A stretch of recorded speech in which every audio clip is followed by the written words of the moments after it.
It is week number 7 of the high school football season, and tonight, the undefeated reigning Division III state champion Kenston Bombers are making the trek into the heart of Chardon to take on your Hilltoppers. How you doing, everyone?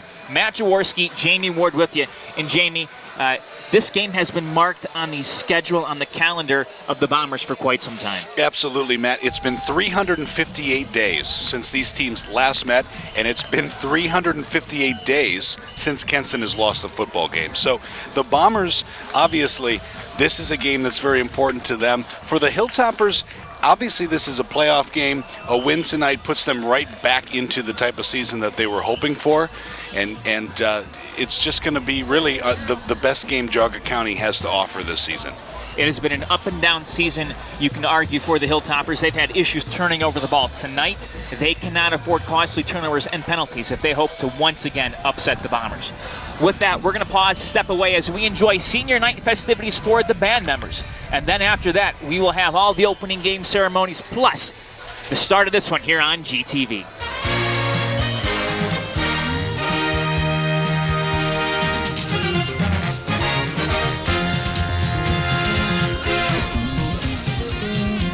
Good evening, ladies and gentlemen. Tonight, we are honoring our seniors of the Hilltopper Marching Band. We would like to thank all of the parents and caregivers for the years of dedication to your senior, driving them to practices, helping with fundraisers, chaperoning, taking broken instruments to be repaired, just plain being there for you in every turn. This night is as much about you as it is for your senior. Your love and support for them is appreciated by them as well as all of the directors, teachers, and staff of Chardon High School. Ladies and gentlemen, the class of 2020. And I'll turn it over now to Mrs. Lickler.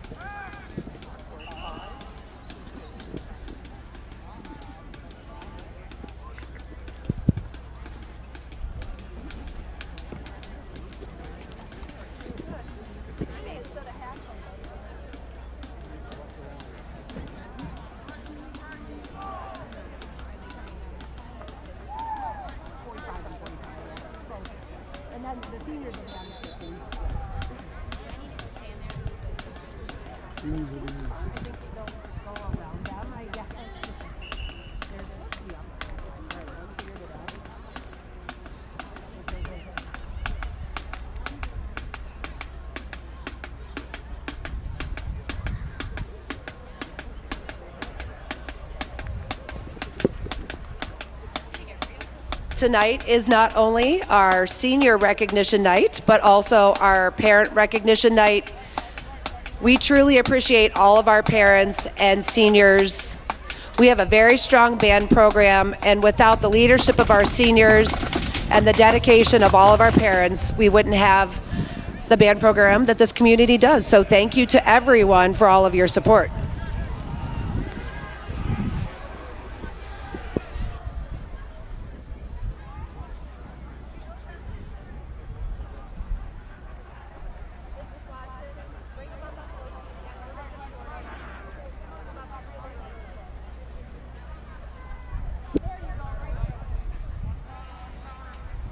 First senior this evening is Sophia Alexandru. Sophia is walking with her mom, Stephanie Alexandru, and her grandmother, Elaine Joquin. Sophia has been in marching band for 4 years and is the clarinet section leader this year. She plans to attend college at Ohio Northern or higher and possibly major in biology. Our band president, Gwen Avery, is walking the 50-yard line tonight with her parents, Mark and Kim Avery, and her sister, Lydia.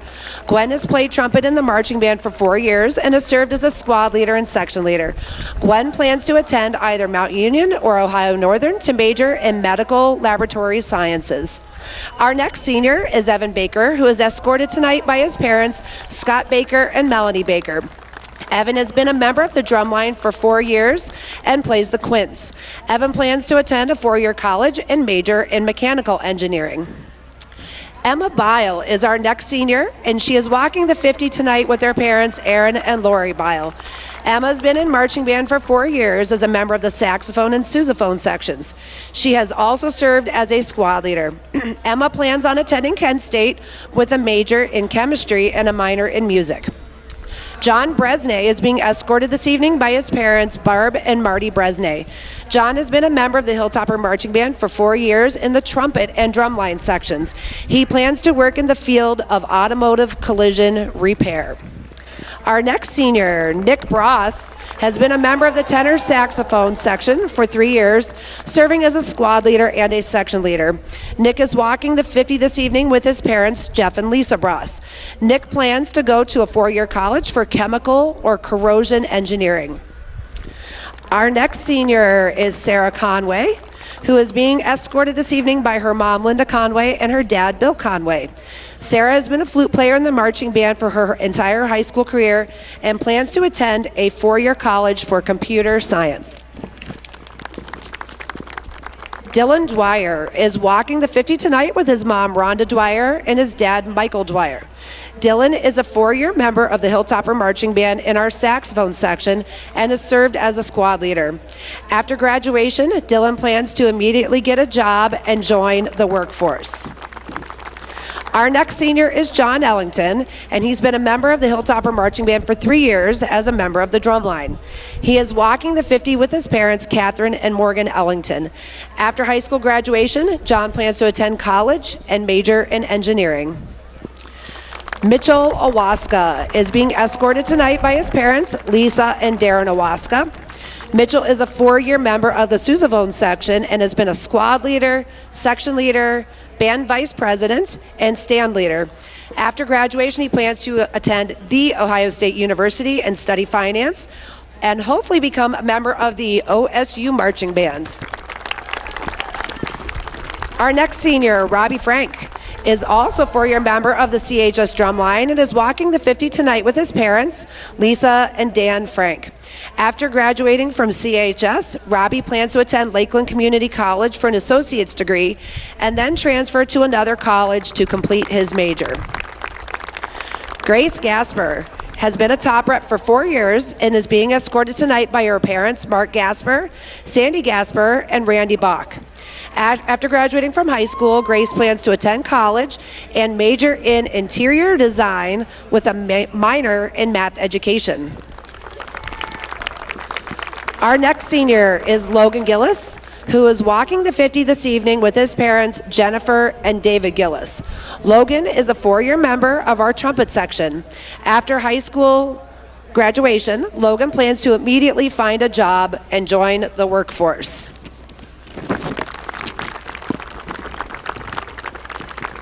Mia Gumpf is being escorted tonight by her father, Jeffrey, her mother, Nako, and her brother, Mac. Mia is a 4-year member of the Hilltopper Marching Band and has been a squad leader and flute section leader.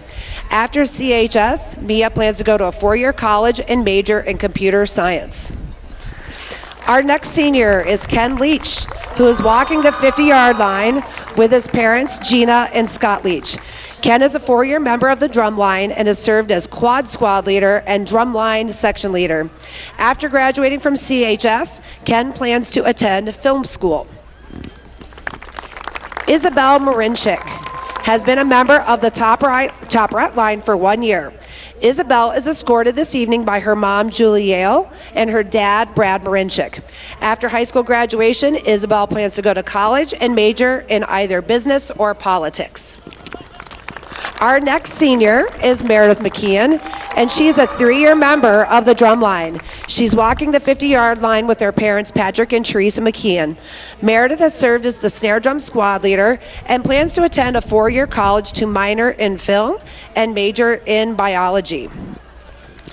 Our next senior is Bridget Morgan, and she's walking tonight with her parents, Ann and Pat Morgan. Bridget is a 4-year member of the Hilltopper Marching Band and has served on band council as a section leader and also as a squad leader. After high school, Bridget plans to attend a 4-year college and major in sports medicine. Up next, we have Hallie Parrish, who has been a member of the Top Rat line for 3 years. Hallie currently serves as one of the Top Rat captains. She is being escorted tonight by her parents, Mary and Gary Parrish, and plans to attend college with a double major in drawing and painting. Up next, we have Bella Patty, and she's walking this evening with her parents, Nick Patty and Renee Rowland. Bella has been a Top Rat for 3 years, and after graduating from CHS, she plans to attend a university to major in education and minor in graphic design. Up next is Hannah Romanoff, a 4-year member of the CHS drum line, and she is the bass drum squad leader this year. Hannah is being escorted by her parents, John and Diana Romanoff. Hannah plans to attend a 4-year college for pre-med, then go to medical school in hopes of becoming a pediatric specialist. Up next, we have Cameron Ripel, who's walking this evening with his mom, Kimberly Schwann. Cameron is a squad leader this year and is a 4-year member of our clarinet section. Cameron plans to attend a 4-year college to earn a degree in sports broadcasting. Our next senior is Luke Shuddy, a member of our trombone section. Luke is being escorted tonight by his parents, Dana and Tom Shuddy. Luke has served as a squad leader and also as a band council officer. He plans to attend a 4-year college but has not yet decided on a major.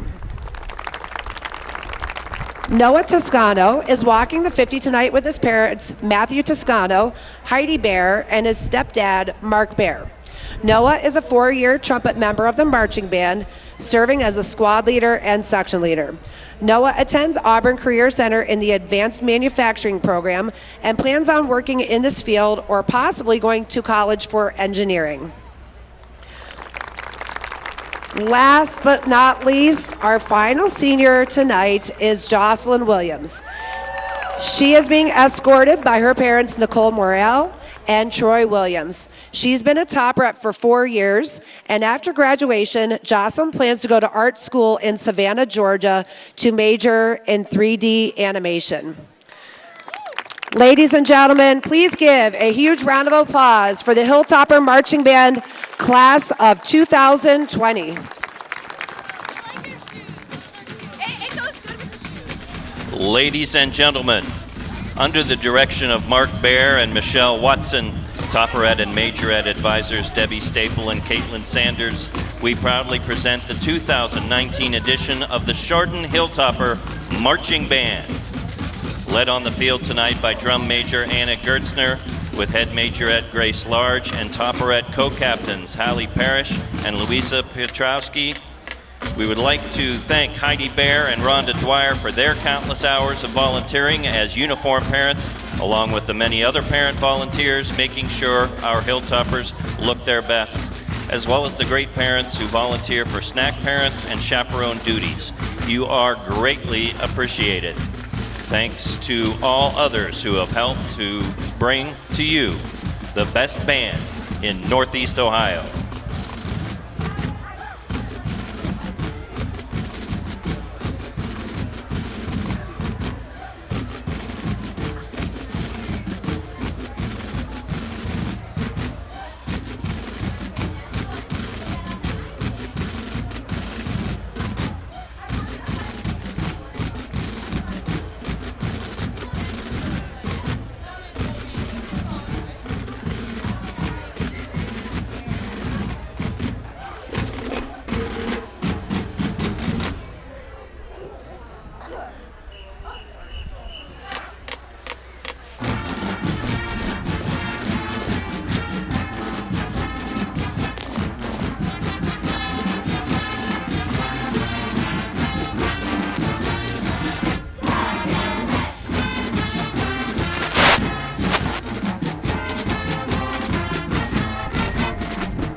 Chardon community, we are very fortunate to have a very strong band program, and to have a strong band program, you need to have community support as well as parent support.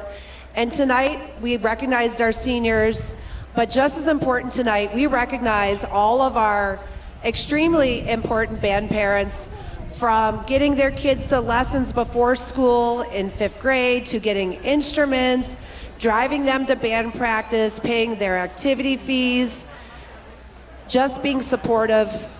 We would not have a great band program without all these wonderful parents. Let's have a hand for all of our great band parents. Now, ladies and gentlemen, would you please rise and remove your caps to honor America with the playing of our national anthem, and please remain standing for the playing of the Chardon High School alma mater.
Ladies and gentlemen, one more big round of applause for our band parents as they exit the field.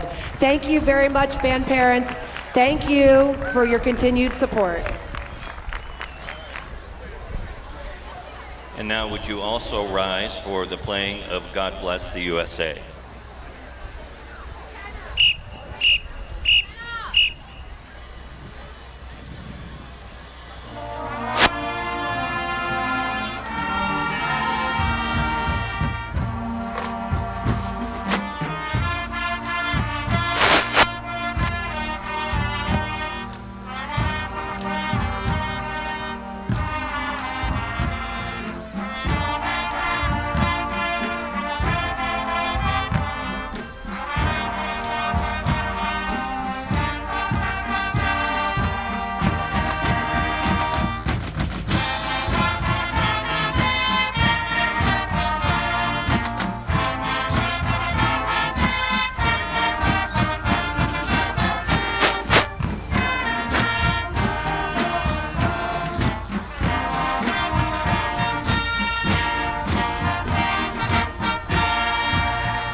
put your hands together, Topper Nation, as the band performs the Hay Song.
Welcome back to Chardon Memorial, everyone. Matt Jaworski, Jamie Ward with you. Jamie, the band has done their thing. They are ready. The Toppers coming out a little bit early. Not early. The band is late as the Bombers take the field in between the Topperettes. But hey, this is a great game, Matt, and of course, it's important to understand that if the game is delayed because of the home band, that's a penalty on the home team. And Chardon, of course, in a game like tonight against the 6-0 Bombers, the defending Division III state champions, they cannot afford to put themselves behind the 8 ball, but I think we're going to be okay. My clock still has us at 2 minutes to go. We should be all right. Kenston entering this one 6-0 overall, 3-0 in conference play. Toppers check in 4-2, 2-1 overall. And for Chardon, Jamie, we spoke about this in the pregame show. This is almost a must-win situation. Coach Mitch Hewitt kind of felt the same way. Yeah, well, and you think about this Kenston team who the rest of this season, they'll have a challenge against Mayfield, but you're going to get a ton of computer points with a win here tonight. So this just propels the Hilltoppers right into that playoff mix. It's a big game to be sure, and the Hilltoppers did it last year. 14-1 was Kenston's final record. That only loss coming to our very own Hilltoppers. Well, we will find out when this one's all set and done if the Bombers can repeat, if the Hilltoppers can repeat what they did last year. Matt, Hilltoppers won the toss and they elected to defer to the second half. Not uncommon. So they're going to kick it off deep to the Bombers on an offense that just really speaks for itself and its potency. Indeed. Tyler Mintz, number 2. Javian Middleton, number 3, back deep to receive. And Keaton Ziegenfuss has the leg where he can just send it into the end zone and make it a touchback. This is a Bombers team, Jamie, that really up until last week had not been tested at all in this season. Right. And they were able to win against Willoughby South. It required a 23-0 second half. They were actually trailing. It was their homecoming night as well, so maybe a little bit of jitters there and a lot of festivities, but the Bombers continue to roll, and they'll try to get a big win here tonight on the road. Ziegenfuss foot into it. Ball will bounce, and it's going to head out of bounds. Very close down that line, Matt, as we've got some confetti in the air that is blowing all over the field. Okay.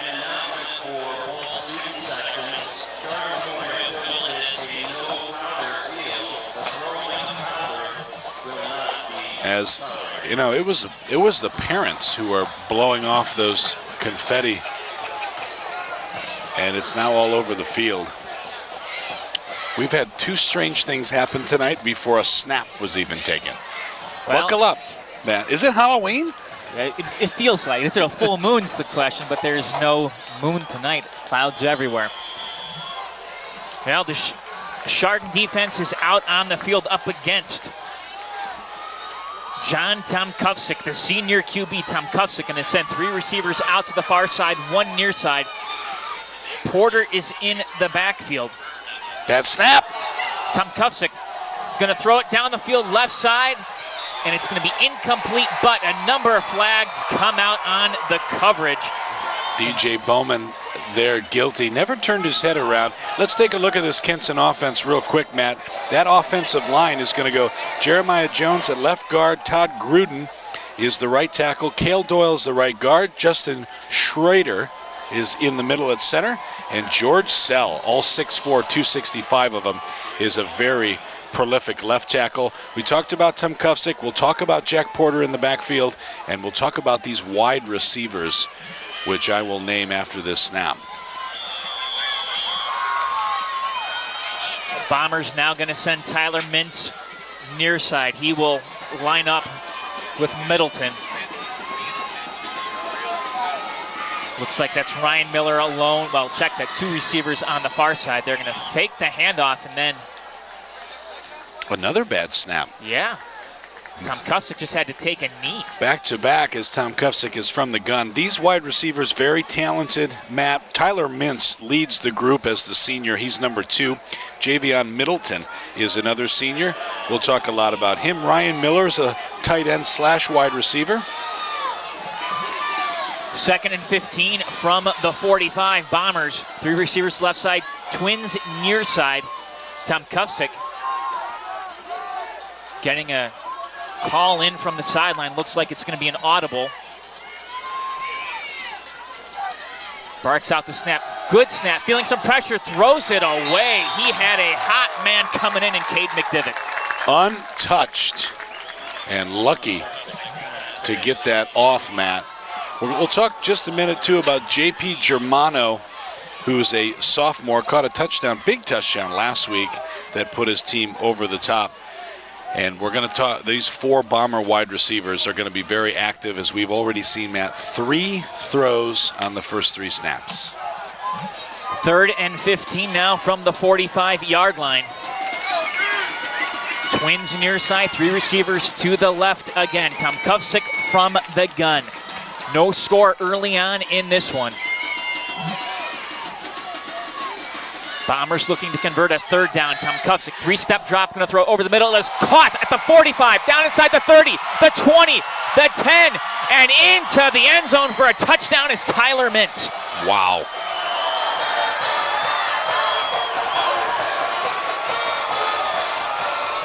Now Kenston going over the middle. Gosh, and boy, did they thread the needle there. Once again, the blitz coming for the Hilltoppers. Zach Morrison that time put the pressure on, and decent coverage. It's just right over the middle like that. Perfect catch and throw.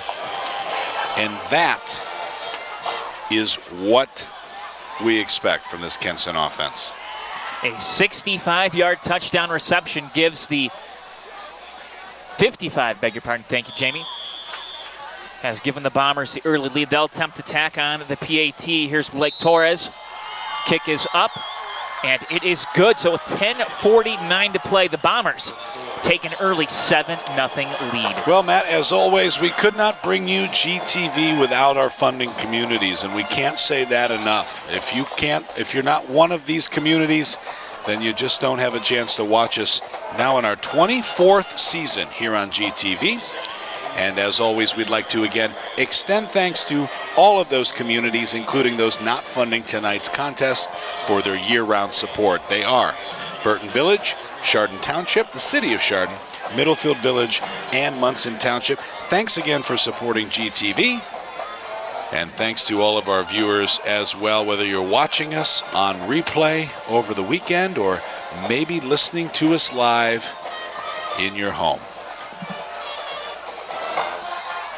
Now the Bombers up early here, 7-0, 10:49 to go. But now, Jamie, it's the Hilltoppers' turn to respond back. Let's see if they can do it. To have the confidence that Tomkowczyk had on that throw, Matt, that's what was most impressive. I mean, he just threw a laser You know, he hasn't put up the numbers that he has had last year up to this point, but in a way, he also hasn't needed it either.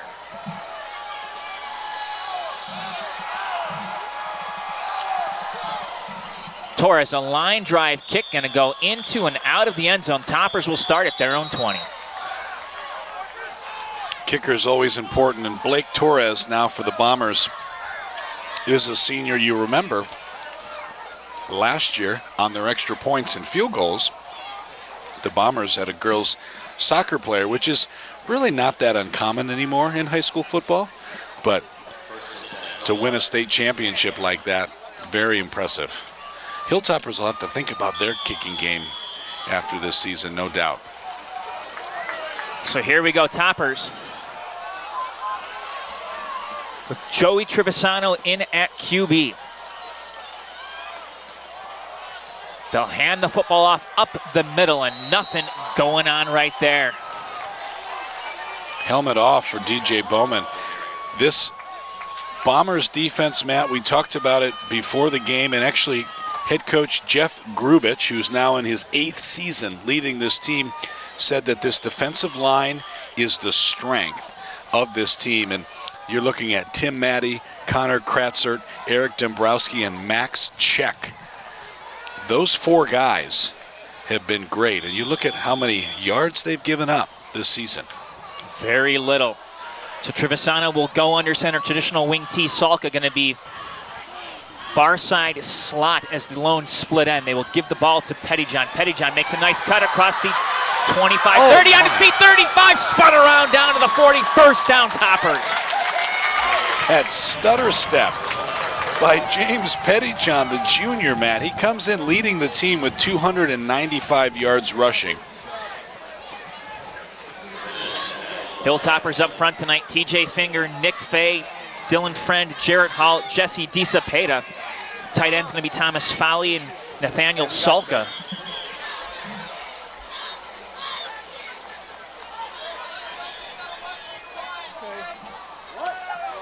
The split ends, we're going to see a bunch of them, including Semler. We're going to see Brady Toth in there. Topper's going to run the ball left side, trying to get around the end. Making a little bit of a cut was Evan Ash. Ash gains maybe a yard on that play near side. Ash should be joined in the backfield tonight by DJ Bowman, Sean Carr, Cade McDivitt, James Pettyjohn, and we might even see a little bit of Vince Ferrante depending on how things play out.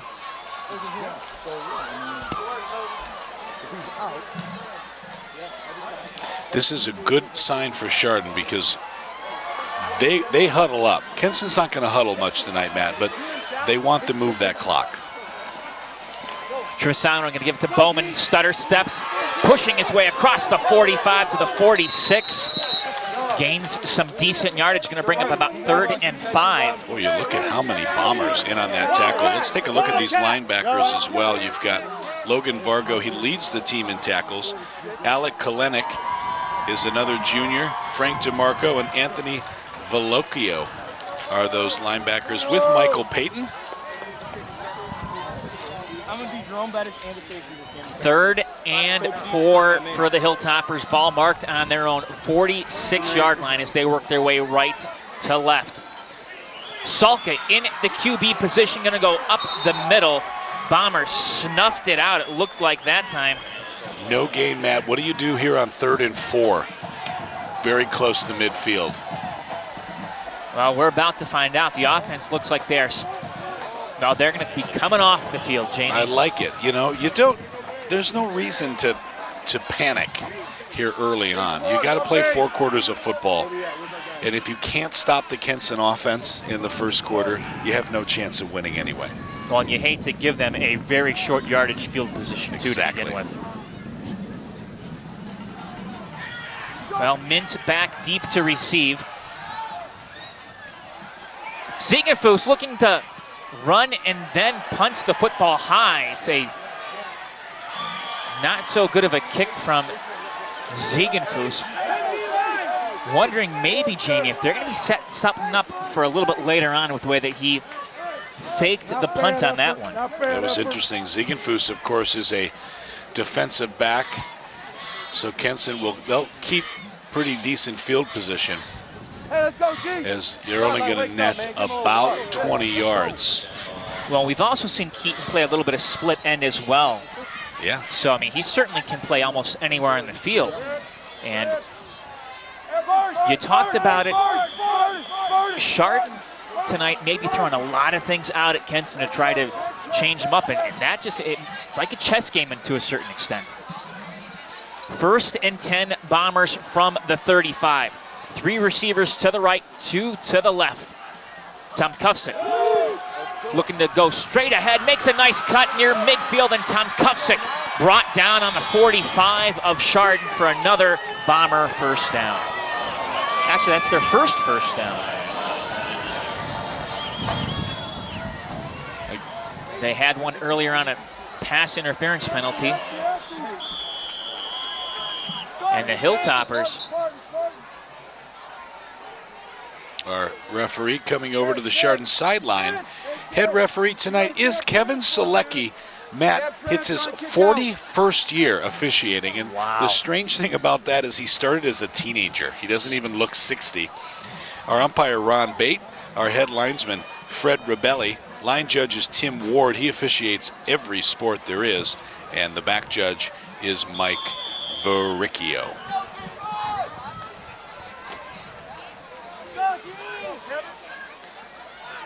Now Bombers looking for the signal in from the sidelines. Ferrante showed blitz, now he's going to back it off. Tom Kufsick, the 3-step drop looking over the middle of the field. Going to be flushed out, pump fake left side. Gains some decent yardage across the 40 to about the 39-yard line. 7-0 Kenston in this one. Matt Jaworski, Jamie Ward with you. And Jamie, we've seen the Bombers pass the football, but what we haven't seen them do is hand it off so far to Porter. Well, Jack Porter, last year, if you include the playoffs, he ran for 2,400 yards, but not a carry yet here tonight. Empty backfield. Porter going to actually line up as a wideout this time around. 4 receivers to the near side, 1 to the far side. Tom Kufsick, pump fake, steps up, feeling some pressure, gets out of it. Looking over the middle, he has a man for the first down. That is J.P. Germano. Boy, the best way to describe Tom Kufsick right now, Matt, is, boy, he's just moving. Now Tom Kufsick, a very mobile quarterback.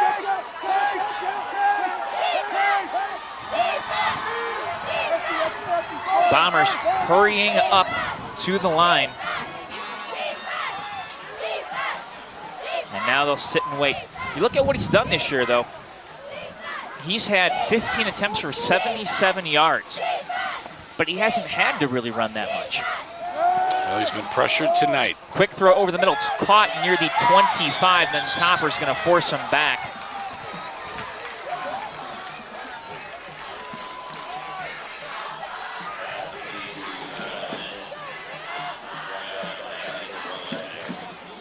Right now, though, if you're the Hilltoppers, you got to keep the Bombers in front of you at this stage.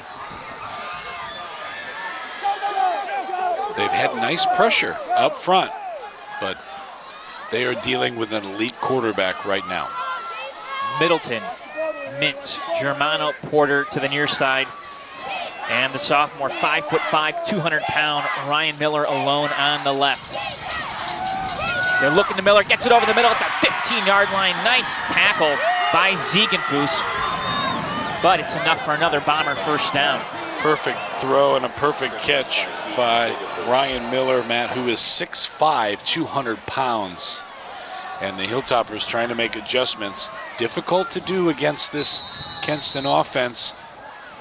Steve Grubich is the Kenston offensive coordinator. And he is the brother of head coach Jeff Grubich as the Hilltoppers take a timeout, Matt. Jeff Grubich, an energetic Kenston teacher who came over after serving as a mentor high school assistant for 10 years under Trevisano, who we know it's his swan song this season. You know, it's amazing. You look at the Steve Trevisano coaching tree. And so many coaches have had such a successful career under Steve Trevisano, and certainly Jeff Grubich is the tops amongst that group because he's the only one to win a state title. Right. And now he teaches in the building, which is big. Actually, a Chagrin Falls graduate. He played quarterback under Coach Mark Imarino, who's still there now. Yeah, Coach Imarino, what was it, earlier this year, became the winningest coach in Chagrin Falls history. Been there a very, very long time. But Grubich, gosh, there was a time that he had 2 tough seasons and you wondered how long he'd stick around, and now look at where they've come. He has the program right where he wants it. Bombers up 7-0 in this one, 5:10 to play. At 1st and 10 from the Hilltopper 14. Tom Kufsick going to look toward the sideline. He has Mintz, Middleton, and Miller to the right. Porter and Germano to the left. Tom Kufsick dropping back to pass, stepping up, he's hit hard. Ball will fall incomplete, and they're going to throw a flag? Wow, I thought John Dinko hit him clean. The flag is not on Dinko.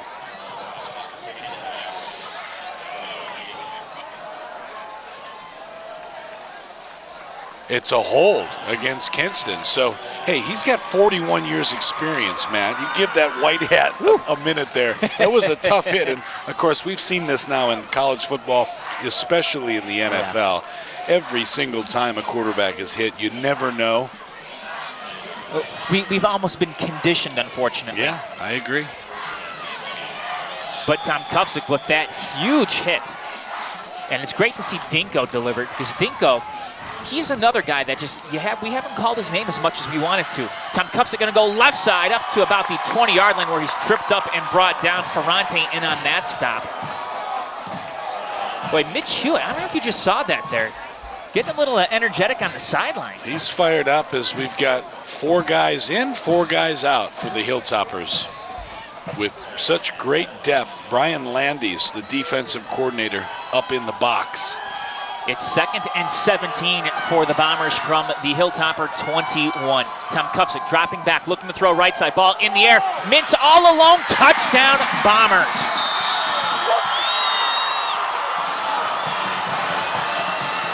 Second time, Matt, that Mintz has scored in that north end zone. Makes it 13-0, Kenston.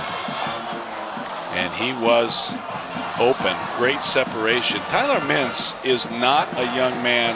I mean, he's 5'10", 175. His talent comes from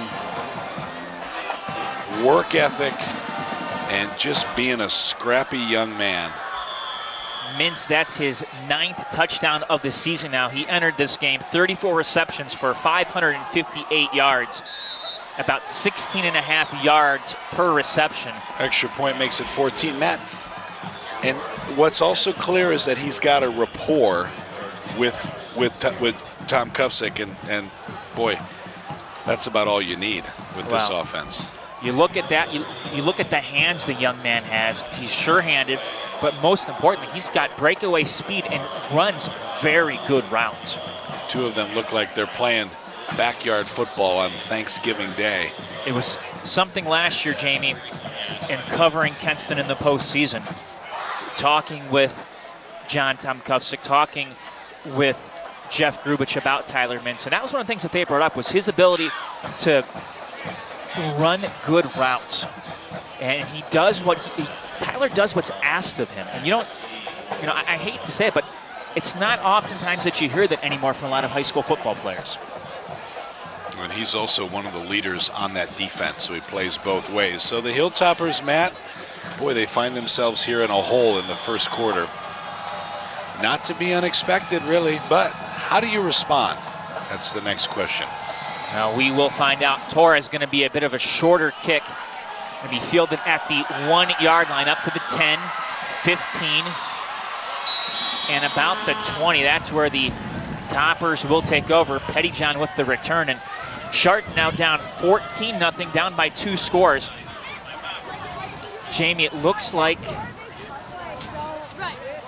Joey Trevisano will again remain in at QB. We heard from Coach Hewitt today that Max Vuyaclia being bothered by the injury bug again, that hamstring. So his status tonight was unknown, and it's been Trevisano so far. He's played pretty well under center. Puts Pettyjohn in motion. Trevisano dropping back the pass, looking to throw. Gonna go over the middle himself. Ball is short, and it's batted away by Javon Middleton. Nice play. They're trying to go down the middle. Like Coach Gribich said, he expected the Hilltoppers to really throw some things at them offensively, but I think it's much harder to be creative when you're behind. And that's where Frank Hall sits right now, the Hilltoppers offensive coordinator. Well, the thing is, though, Jamie, you just need some points now on the board. You don't need to get everything back at once. Pettyjohn gets the handoff. Pettyjohn right side, some running room, looking to break a tackle, cross the 35, and boy, James Pettyjohn was potentially one linebacker away, but who else? Logan Vargo in there to make that stop. Leads the team in tackles. He's got 30 solo, make that 31, and you're right, boy. If Logan Vargo doesn't break down and stop James there, he's going to the house. But Pettyjohn looks pretty spry tonight. He does. 1st and 10 Toppers from their own 38. Ash went in motion, now he comes set on the right side. Pettyjohn in motion again. He gets it, looking to go right again, and Pettyjohn picking up some real estate as he makes his way near the 45-yard line. A host of Bombers in on that stop.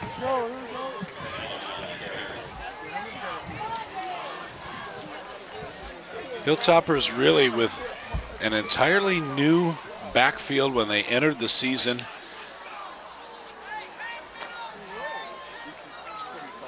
Chardon, surprisingly, Jamie, just averaging about 226 yards rushing this year per game.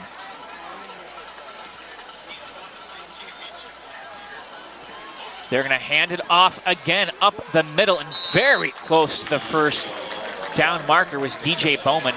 He did get it. Nice to have DJ back. Remember, he suffered that shoulder injury last year, broke his hand, so Bowman now in his senior year has got a lot of ability, but has found himself injured at times. Now he's the one Topper who has the breakaway speed. And Pettyjohn is quick, but Bowman has just that extra gear, which makes him a very special runner. It's made him actually a very good linebacker last year. Salka in at QB, they're running the Wildcat. And now the Hilltoppers. Offsides is the penalty, man. I thought with the way Chardon looked, there was some confusion. Vince Ferrante didn't line up properly, but it goes against Kenston. And the Hilltoppers, again, a sustained drive, and they are for the first time in Kenston territory. If you are Chardon, you have to take advantage of these Kenston penalties where it's going to give you a 1st and 5. 14-0 Kenston at this point, clock running 2:22 and counting. Trevisano up the middle himself, and he is near the first down marker as he crosses the 45 out near the 43-yard line. They're going to give him the 42, so he's a yard shy of that first down. This is one of those plays, Matt, and 2nd down and 1. You always assume, okay, we can run the ball and get it, so do we take a shot down the field? Now, Kenston also knows that. It's not a big secret, but it'll be interesting to see what Chardon decides to do here. Well, Nathaniel Salka will remain in the game. He's going to move over to the Wildcat quarterback position. Salka going to send Pettyjohn in motion. He is going to keep it himself left side. He gets the first down up near the 40-yard line before he's pushed back. Vargo, one of the guys in there again. There's that defensive push again. And we talked about that offensive line for Chardon. TJ Finger, the left tackle, Nick Fay, left guard. Dylan Friend is the center. Jarrett Hall is the right guard. And Jesse De Cepeda is the right tackle. Will this offensive line eventually find itself. Well, you hope so, and you hope it's this game. They certainly have struggled. You look at that Mayfield contest. They had a lot of issues in that one. Pettyjohn again going in motion, but it's going to be the second man through. I believe that was Bowman. And Bowman pounds his way up near the 36-yard line. Nice gain. And Jamie, we really have not seen Chardon do much of this year.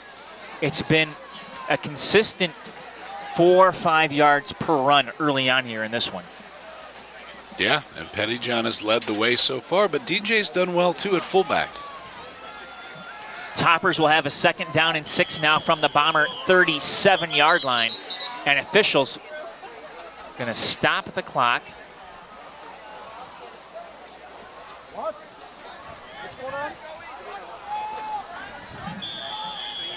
Now they'll run it again. Trevisano bounced off one of his own guys, turns the corner, gets out of bounds. First down, Hilltoppers inside the 30. There is a flag down, though. Great fake.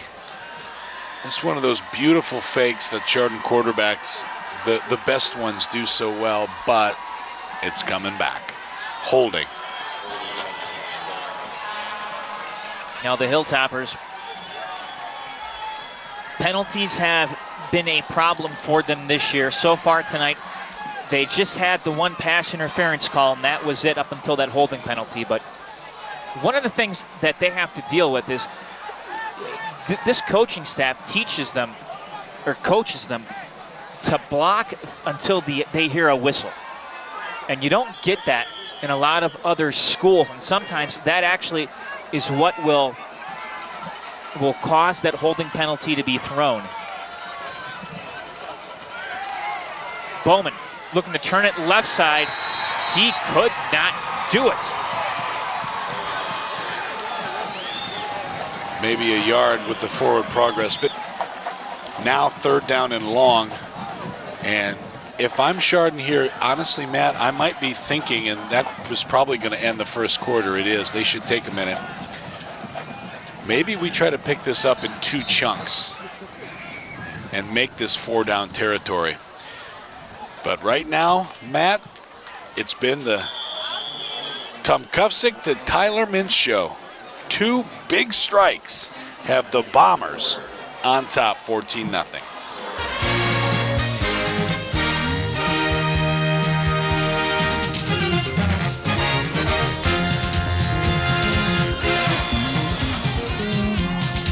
Well, look at those Kenston, and actually, you know, Matt, they go by the Kenston crazies as well. They use 2 Ks instead of 2 Cs, but I haven't seen a student section set up shop in the same area that Chardon has. This is a rivalry. Indeed it is, on and off the field. It's not just football, it's the other sports too. Welcome back, everyone. Matt Jaworski, Jamie Ward with you here as we start 2nd quarter action from Chardon Memorial. Hilltoppers, Bombers getting it on. Trevisano looking to throw. Has a man open right side. It's caught for a first down over the 30-yard line. That's Vince Ferrante. Picks up the first down near the 25, and a big catch for Vince. Beautiful job from the pass blocking, picking up that bomber that was in the backfield, to Trevisano putting it exactly where it needed to be, in a great play call. That was his 2nd reception of the year, and it came at a good time. Toppers with the ball, 1st down and 10 now from the Bomber 25-yard line. Hilltoppers trailing Kenston 14-0 here as we begin the 2nd quarter. Joey Trevisano from the shotgun will give it to James Pettyjohn running left side. Pettyjohn keeps it moving across the 20. And the Toppers, Jamie, we're starting to see this now. They are just, and now a late flag.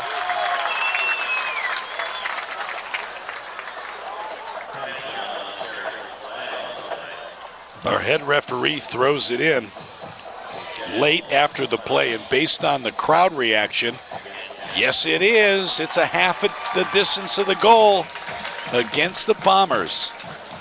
Personal foul against Kenston. I'll be honest, from what I watched in this first quarter, it seemed like Kenston always pushed that whistle a little bit, as in whistle, they're still going.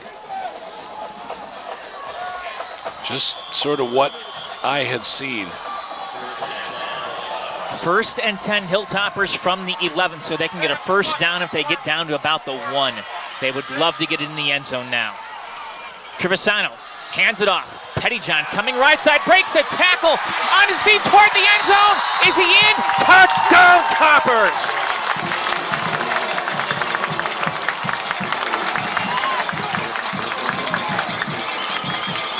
James Pettyjohn with the TD. That's his 5th touchdown of the year, and it comes at a good time. Toppers looking now to cut the lead in half. Once again, great fake by Joey Trevisano, Matt. He kept that ball, he gave it. It looked like he had kept it, and that made the defense hesitate. Siegenfuss now will attempt the PAT. Good snap, good hold. The kick is underway, and it is good. So with 11:01 left to play here in the second quarter, Kenston leading 14-7, but finally the Hilltoppers get a good offensive series going. It results in points, and Jamie, maybe this will be the momentum swing that the Hilltoppers need. Well, they needed to answer, and they did here at home. And now everyone in a much better mood. Well, it makes a huge difference. I mean, there was a game this year where the Hilltoppers didn't even have a rushing touchdown. Pettyjohn has been explosive tonight. There's no doubt about it. And this Kenston offense, which you mentioned, has not even allowed through 6 games. And we can mention the 215 last week against South or whatever the Rebels were able to gain, but they've been keeping teams right around the 100-yard mark for an entire game. Chardon already there, and they have moved the football. Well, the Hilltoppers, not only is this Kenston week, but also, and Mitch Hewitt said this when we were speaking with him before the game, it's playoff week as well, because they are battling for their playoff lives in this one. Well, Mitch estimated that a loss tonight would put them at about the 30% range of. Look at Down this! for the onside kick, loose ball. It's recovered by the Hilltoppers. Lucas Semler with the recovery. Wow!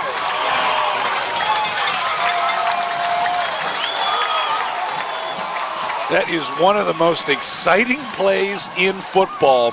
Ziegenfuss puts it on the ground to the right side. It actually hit a bomber. He was in position. Remember, it's got to go 10 yards. It hits off of his chest.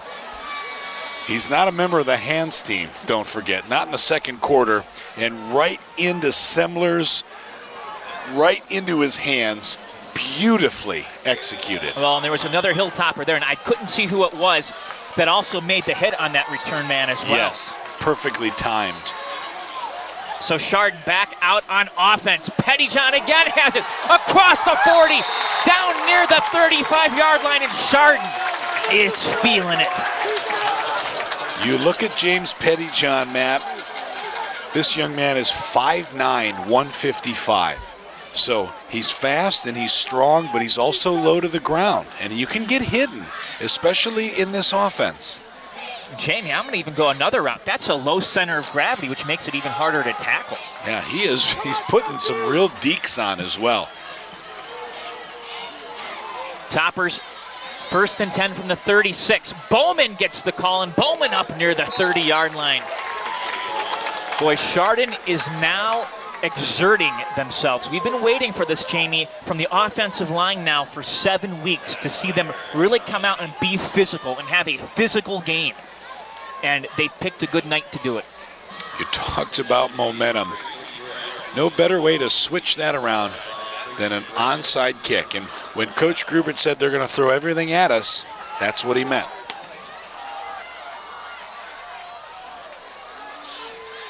Second and 4 for Chardon from the Kenston 30. Trevisano under center, tight wing T. Ash goes in motion. Trevisano going to keep it himself. Has to reverse his field. Has some blocking across the 25-20. Trevisano brought down from behind, shy of the 15-yard line. and Tinny Maddie with the stop. Boy, the Bombers there over-pursued all 11, and they're going to take a timeout. That's what we're at right now. That Kenston, their defensive coordinators, Steve Taringo and Reed Cornell, would like to say for sure Kenston's assistant coaches, just like Chardon's as we experience every week though, Matt, they gave us everything we needed and were open to questions. A tremendous job. And so we'd just like to thank them for that. And folks, there are so many schools that don't do that. I did 4 games over the last 2 weekends, and I can tell you, outside of Chardon, no other school gave me anything. Right. And that makes it so tough to do. And also, we do this for the kids. It allows us to talk about the other schools' players, so you have more info to go on. And I think it helps make a better broadcast overall. So certainly thank you to Kenston. Second timeout we've seen, Matt, I would call these NBA timeouts, right? The offense is on a roll. Defense wants to stop it.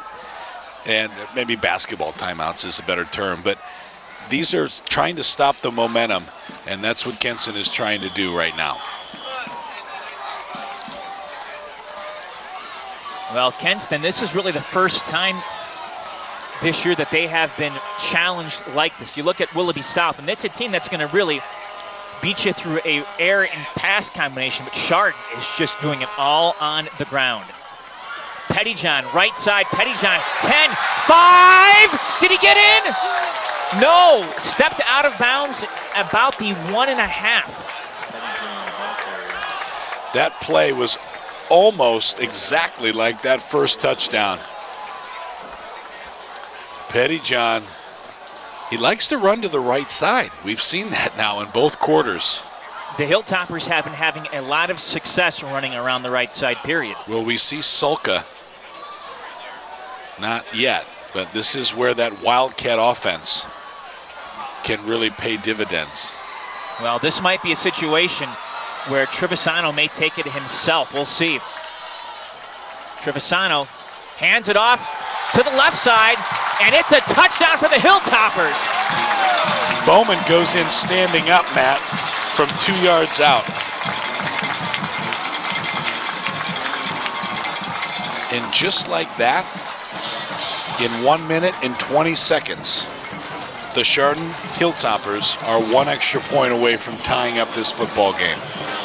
Bowman with his 5th rushing touchdown of the season.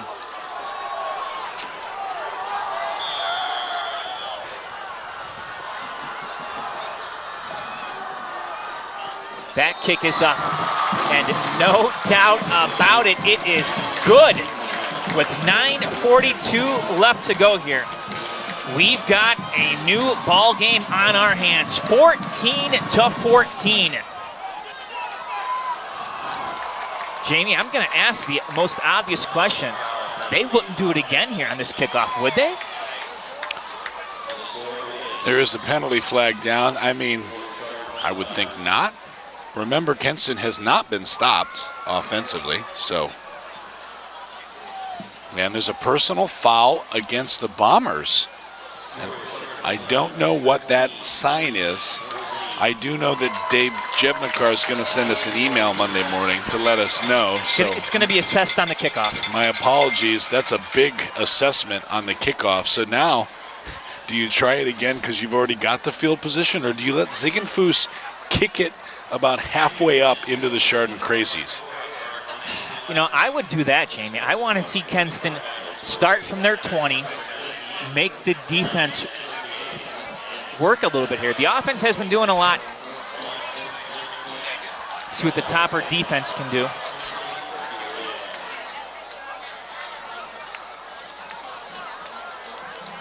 Officials now marking it off from the 40, all the way up to the Bomber 45-yard line.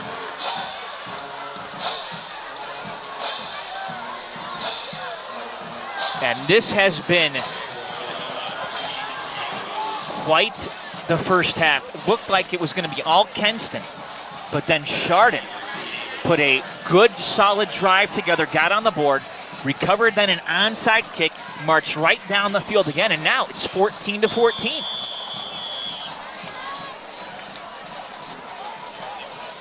Well, and the Bombers actually now have their hands team in the game. So they're not, they are expecting an onside kick, if you will. Let's see what happens. No. Into the stands. Into like over the end zone into the stands. And that might not have been a 100% kick either. He might have been kicking that at like 60, 75%. Sort of angled it toward the crazies, so maybe a sign. Which crazies? Yeah, you're right. I'm sorry. The Kenston crazies over to the left. That north end zone is more full than we normally see it. As again, this is senior night for the band, and they are doing their part as always. It's nice to see people sitting in that end zone. Kenston has brought a great crowd, by the way. It is a gorgeous night for football here at Chardon Memorial. It's been a long time since we talked about John Tomkufsik. He's from the gun, looking to throw quickly he's hit right again. side. Miller's got That's the Dinko. catch. It's complete for 3 yards, Matt, but Dinko is on Tomkufsik again. And by the way, John Dinko is 6'2", 215. And he actually looks bigger than that, I'll be honest. Dinko with 2 sacks this year, 8 tackles for losses. He is making an impact. Porter in the backfield. He gets his first carry of the night. And Jack Porter picks up about 5-6 yards on that run. Isn't that incredible to say? First carry, almost midway through the second quarter. I'm just shaking my head here in awe. But in all honesty, I mean, Kenston hasn't needed to go to him on the ground. Sure. It's not a play calling thing. That's for sure. 2 receivers to each side. Porter remains in the backfield to the right of Tomkufsik. It's 3rd down and 5 Bombers from their own 25-yard line. Game knotted up at 14 apiece here, 8:22 and counting. Tomkufsik dropping back the pass, looking to throw down the right side. The ball is going to be caught, but was he in bounds? No. Middleton went out of bounds, and it will bring up 4th down and 4 for the Bombers. And I believe we're going to see them punt for the first time tonight. Yeah, absolutely. The ball was caught, but like you said, out of room. Javion Middleton, far side of the field. Now remember, Tomkufsik is the punter, so that adds a whole new wrinkle. I can't imagine with Kenston being on their own 26-yard line, them trying something, but it's always there. Now Tomkufsik averages actually about 34 yards per punt, but this has the smell that they may be going for it. There's no returner. No, a line drive punt. No Chardon return man was back there. That's interesting. Well, Trevisano was kind of back there. Yeah, but he ran last second, so that defense, they, like you, Matt, assumed that maybe something was up, but Kenston's still playing it straight, and Chardon will take over on their own 40-yard line. Make no mistake about it, Coach Grubich is going to throw some things in there as well, going to throw some wrinkles in there. A lot of excitement for this Chardon coaching staff. Don't forget Mitch Hewitt in his 9th season leading this program. He was a 1999 Chardon graduate. He keeps the Hilltopper tradition alive, and he's also a teacher, social studies teacher at the high school. 14 all. Toppers will run the football toward the left side, and Bowman, nothing going there. Now Chardon has 2 touchdowns here in the second quarter. They forced Kenston to finally punt the football. And let's see what the offense has up their sleeve now. Nathaniel Salka comes into the game. The question is, will he be the QB or will he be a tight end or split end? It looks like he's going to come in as a Wildcat QB. And now Chardon's got to bring Semler in. Didn't have enough guys out there.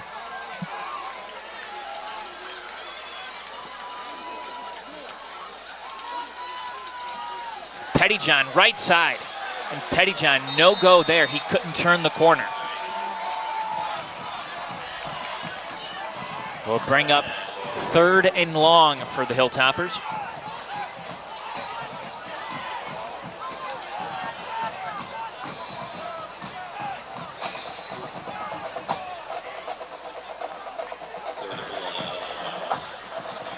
Third and 9, Chardon from the 41-yard line.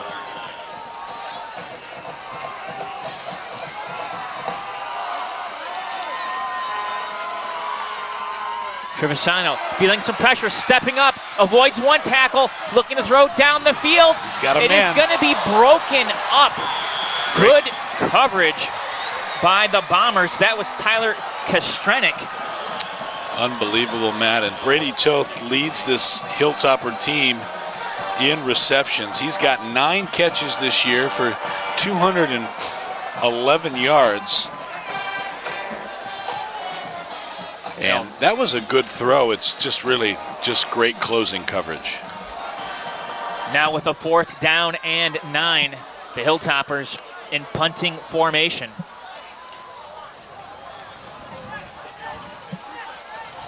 Good snap, Ziegenfuss. A high punt. Coming near side, takes a good topper bounce inside the 10, the Get 5, there. into the end zone, going to be a touchback. Gosh, ladies and gentlemen, that was so close. If you're listening live, gosh, that would have been big. That ball hit at about the 10 and really just took an aggressive turn toward that end zone. But nevertheless, it's a great kick, especially the way that it was angled. And now, the Hilltopper offense, they showed some confidence. Special teams, hey, that's great. And the defense held Kenston last time out. So this game right now trending in the right direction for the Hilltoppers. 6:20 to go here before halftime. 1st and 10, Bombers from the 20. Tom Kufsick, 3 receivers right, 1 left. Will fake the give, gets it to Mintz. Mintz on the receiver screen across the 25, 30 on his feet inside the 33, maybe up to the 34-yard line. That was like a wide receiver screen. Great block by Middleton. Keys that play for the 1st down. Official's going to say Mintz stepped out of bounds at the 32, but it's enough for the 1st down for the Bombers. 14-14 is the score. Tom Kufsick, 3 receivers left, 1 to the right. Will give the ball to Jack Porter. Porter up near the 35-yard line, a short gain on 1st down. Picked up about 3.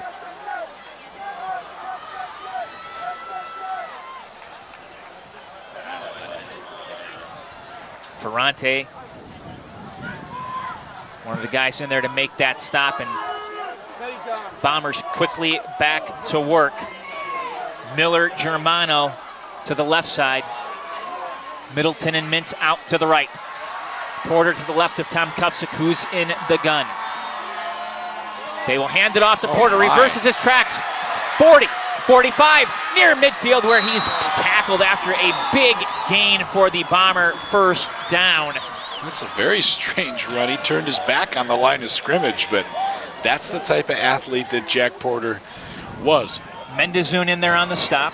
You could look at last year and decide, I don't know who the best offensive player on this Kenston team was, though, but I think it was Porter. Statistically speaking, absolutely. Branson Stanley was a heck of a receiver, though. Well, and then there's Tom Kufsick. Yeah. They'll fake it. No, it's going to give to Porter again. This time, the defensive line makes the right call and makes the stop. No gain on that play. 14-14, Matt. The Bombers scored twice very quickly, and we wondered, were these defending state champions going to be too much? But I think the Hilltoppers could be in it for the long haul. It is 2nd down and 11 for Kenston from their own 49-yard line. 3 receivers near side, 1 to the far side. Tom Kufsick under pressure. Tom Kufsick escapes, throws it away, and it's going to be an incomplete pass. Couple toppers nearly brought him down in the backfield. 2 Hilltoppers were right there, and what was impressive is that Tom Kufsick, he didn't throw it away. He was out of the pocket. He was still looking downfield. It shows you what great confidence he has that he can't be brought down. Well, it was quite the athletic play by the Kenston signal caller.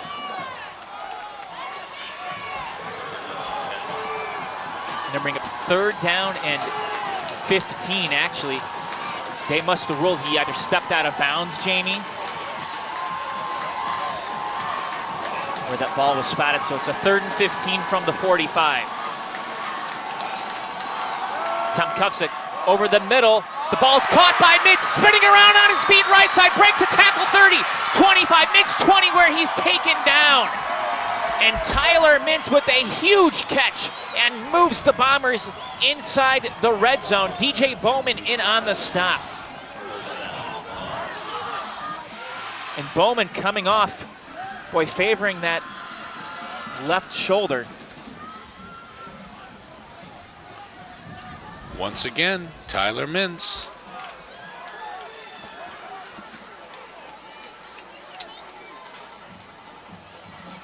First and 10 from the 20. Mintz has it left side. Breaks one tackle up near the 15-yard line. Little bubble screen.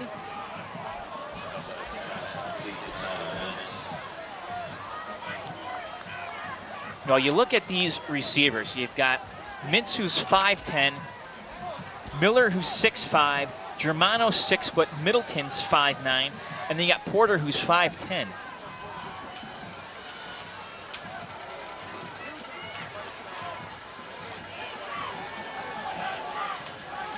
Bombers taking their time now. Tom Kufsick from the gun. Gives it to Jack Porter. Porter trying to bounce off a couple of Hilltoppers left side. He cannot do it, stays in bounds. Big 3rd down here, Matt. Kenston in field goal range.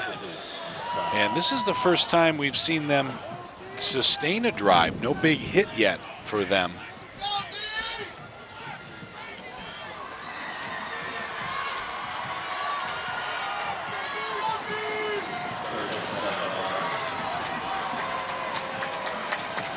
Third and 7 from the 17. Tom Kufsick now gonna back it out.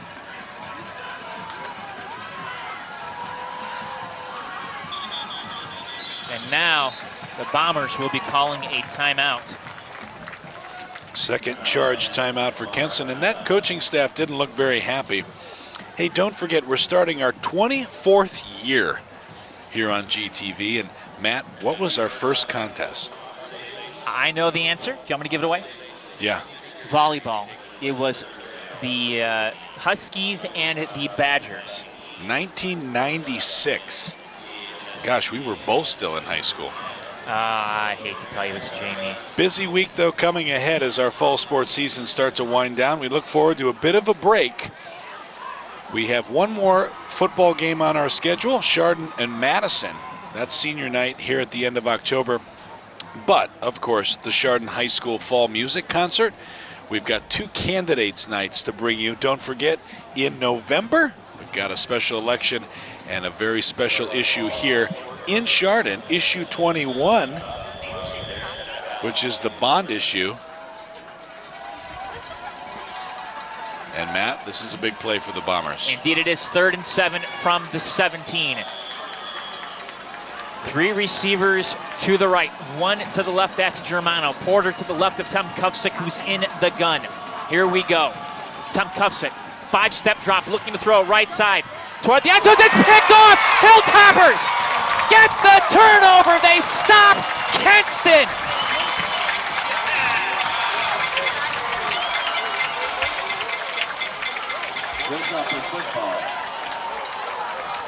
I think that was Kevin Doyle. That's what I was thinking, number 14.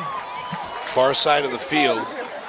But Doyle comes through big. He is the junior. And so Hilltoppers now, they've got 2 timeouts, Matt, 2:32 to go. Don't forget, they get the ball at halftime. So What do you decide to do here? Well, if you're Chardon, what you need to do is run the clock. Kenston has enough time, has one timeout left. And you'd like to pick up a couple just to make sure that this Kenston offense doesn't get back on the field here in the first half. Toppers will run the ball. Careful. Looking to go left side. It's Trevisano who picks up some yardage out near the 26. Safe call. I like it. I like where Chardon is right now. Remember, they have the momentum. They're going to go into halftime with the momentum. And this is a Hilltopper team. They respond at halftime. We've seen it this year. Mitch Hewitt is great at giving a halftime speech. There's no doubt about it. So I'd like to just see him take this in.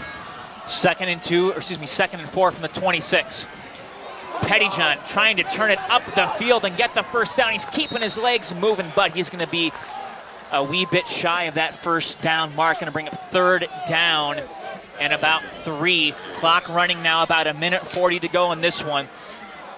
Kenston, Chardon tied at 14 apiece here. Thanks for joining us on GTV. Matt Jaworski, Jamie Ward with you.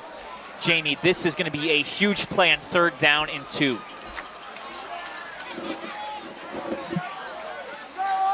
Chardon bunched tightly in the wing tee. Straight up the middle. Did they get the push they needed? I think they did, but let's wait and see what the officials say. Bombers say they have the football. Nothing from the officials, and now referee saying down. So he's down, and the spot, I think, is a first down. It's at the 33, so that's enough to move the chains. And that should, at this point, Jamie, barring a turnover here, keep the Kenston Bombers offense off the field, which is what you want to see, because they have not held the ball much here in the second quarter. You might take a couple shots.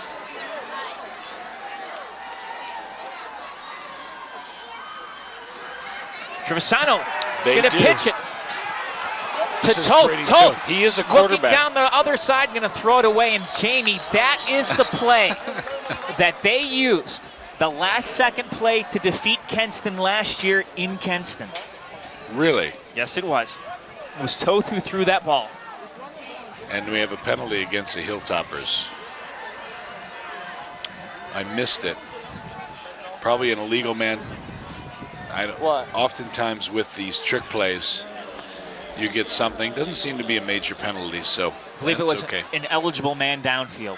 Yeah, you'll get that in a strange play. It's only 5 yards, replay first down, and with 47 seconds to go here in the first quarter, Matt, Hilltoppers probably in a position to take this 14-14 game into halftime. But let's be honest, even though the score is tied, kind of feels like the Hilltoppers are winning right now. Completely agree. Trevisano going to keep it himself. He's forced out of bounds. That'll stop the clock with 43 seconds left to go.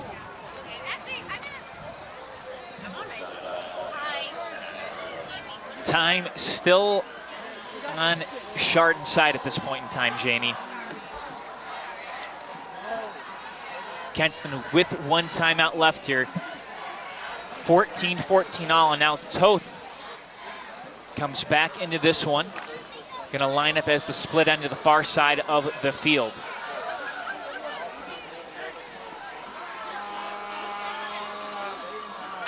Trevisano will hand the ball off. And the ball might have been fumbled. I didn't see a beanbag come out, though. The Bombers say they have it. We don't think they do. The officials seem to indicate, but that's why you have to be careful. It was Evan Ash who took the handoff. I don't know that, that's the thing is that Chardon has not proven that they can bust a 70-yard run this year. So unless you're going to throw it downfield, I just take a knee. They don't even need to take a knee at this point in time unless the Bombers are going to call a timeout. Stay there. Clock down to 3, to 2, to 1. And that is halftime. Chardon, Kenston tied at 14 apiece. With that, we are going to step aside. When we come back, we will have the halftime show for you with the bands here from Chardon Memorial. It's Matt Jaworski, Jamie Ward, and you're listening to GTV.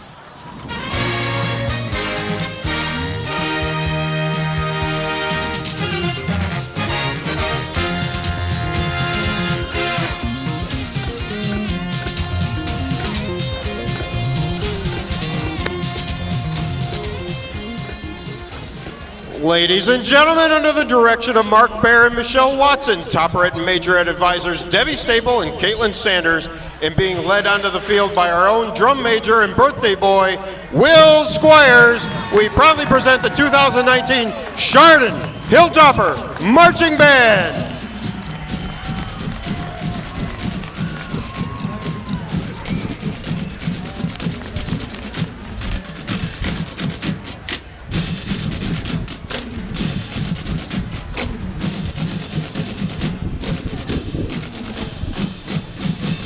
Tonight we take you on a trip to the 1980s with our senior show with drill designed by our seniors and led by senior Bridget Morgan. We bring you this first hit, Toto's Africa, featuring our talented woodwind sections.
Next, we feature our Topperettes with co-captains Hallie Parrish and Lou Petrowski to another hit by Toto.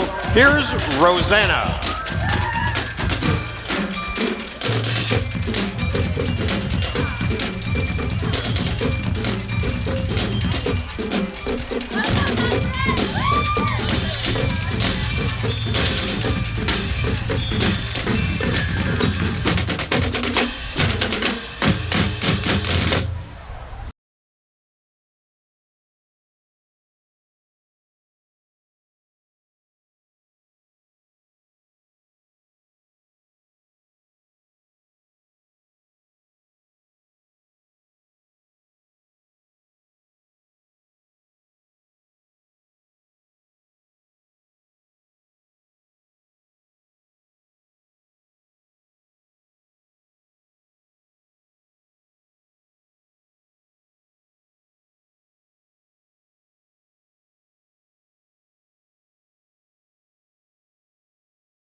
Finally, featuring our great majorettes with head majorette and featured twirler Grace Large to this hit by Wang Chung. Here's Everybody Have Fun Tonight.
Ladies and gentlemen, put your hands together for the Chardon High School Fight Song.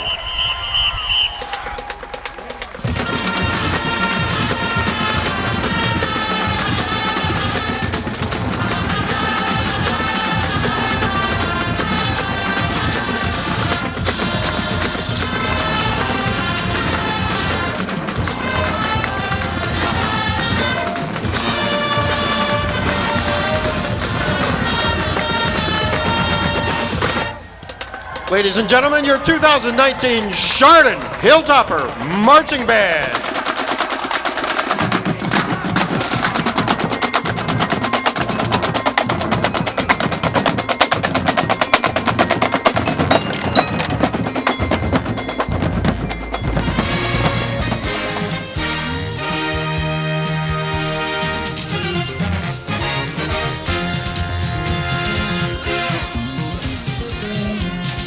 Welcome back, everyone. 14-14 is the score here at the half. Matt Jaworski, Jamie Ward with you. And Jamie, what a first half it was for the Hilltoppers. Absolutely, Matt. Tyler Mintz scores the game's first 2 touchdowns, and boy, down at halftime, everyone was saying the same thing. Gosh, here come the Bombers. This thing could get ugly. But the Hilltoppers not only responded, but they responded on offense, defense, and special teams. And so this second half, who knows what's going to happen? Well, Hilltoppers will get the ball to start the third quarter. That was their choice, don't forget. Kenston called heads, and it was tails. Line drive kick making its way toward the end zone. No, going to be picked up, and Ziegenfuss now, the official, going to rule a touchback. Jamie, I'm surprised he waited that long to give this signal. Keaton was clearly in the end zone. I don't think he was in the end zone when he touched the ball, though, but I guess even if you fumble it backward, it's still a touchback, right? Isn't that what I thought happened there? So sure, it went into the end zone, but you might have thought that was a live ball, but our linesman made that call. Out comes the Hilltopper offense. They put up 172 total yards on this Kenston Bomber defense in the first half. Trevisano will hand the ball off. Pettyjohn running room near side, up near the 30-yard line, close to a first down. And much of that was Pettyjohn. He scored the Hilltoppers' first touchdown, an 11-yard run. And then he had another big one that set up DJ Bowman's 2-yard dive. So right now, James Pettyjohn has been the go-to guy in this offense. Hilltoppers will run the football toward the left side. Not much going there, though.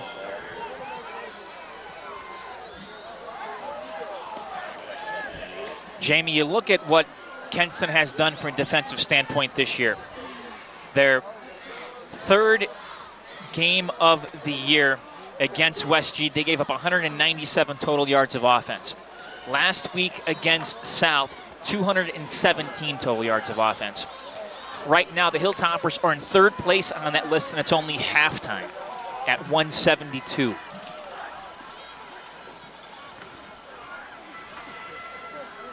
Another handoff, and the Hilltoppers straight again up the middle. But again, not much going on there. The Bombers just not giving Hilltoppers much. It'll bring up third and about 4 for Chardon. Ball on their own 36. They got to get just on the other side of the 40. Hilltoppers have not thrown the ball much tonight, and I feel like we expected they would throw it more. They're going to run it that time. It's Trevisano. Trevisano up near the 38-yard line, but not enough to get the first down. They actually will give him the 39. So he's going to be about a yard short. And it looks like the offense going to stay on the field. 4 down territory here in the beginning of the third quarter, Matt. What a gutsy call. Now the officials want to stop the clock, and number 21 is going to have to come out. That's Tyler Kestranik. Yeah, the strong safety. Starter Alex Castro, the senior, will come in. And Castro, who normally plays cornerback, and a jump in there as the monster back, if you will, the deep man back, the lone safety. Hilltoppers maybe trying to get the Bombers to jump here. We'll see. Trevisano, the long signal. They send him in motion. And picking up the first down is the Hilltoppers, as it was James Pettyjohn who came around the right side and moved the chains. Once again, an early indicator of what Chardon is going to try here in the second half. A gutsy call and a gutsy play by Pettyjohn. And give the offensive line credit. They're the ones, of course, who deserve most of it on that play. Well, you look at that offensive line. Finger, Fay, Friend, Hall, and Desipeta. They've done a good job tonight. First and 10 Toppers from their own 44. This game tied at 14 apiece.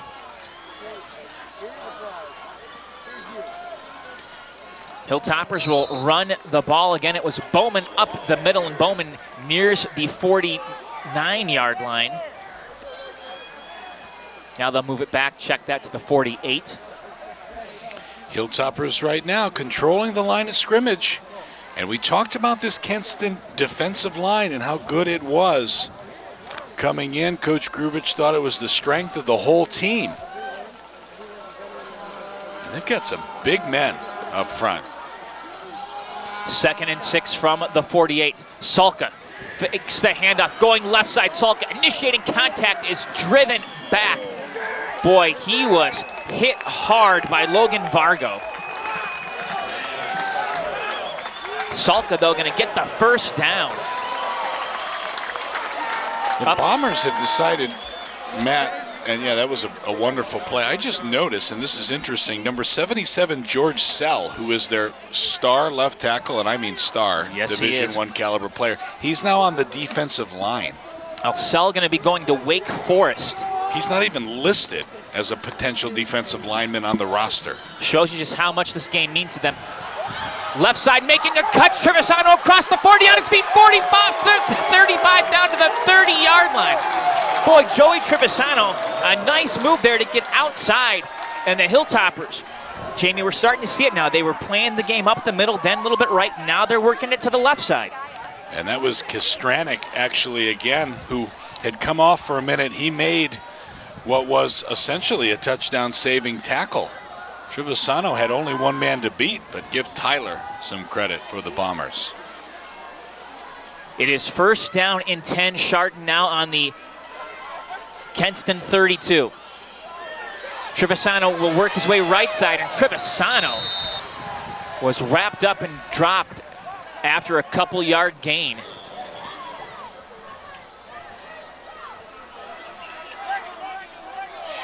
Joey Trevisano, Matt, you know, the story goes that when he was in Little League, he had a glove that had 2 thumb holes, 6 total fingers, because they had no idea whether he was left or right-handed. And to this day, he still throws a baseball from center field left-handed.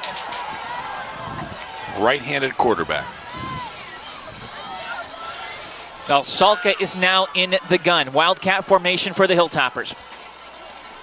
They will hand the ball off around the left side, running room, first down, Chardon up near the 20-yard line, and a late flag comes out. It's Evan Ash. Jamie, this is going to be an interesting call to see what this flag is. Looks like it's against Kenston.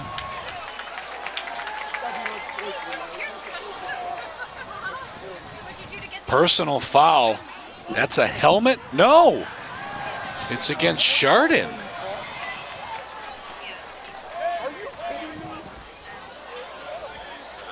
I thought the back judge pointed one direction, but he did. It goes against the Hilltoppers. It's a personal foul. That's what that means, right? Helmet to helmet? Goodness. Didn't see it live.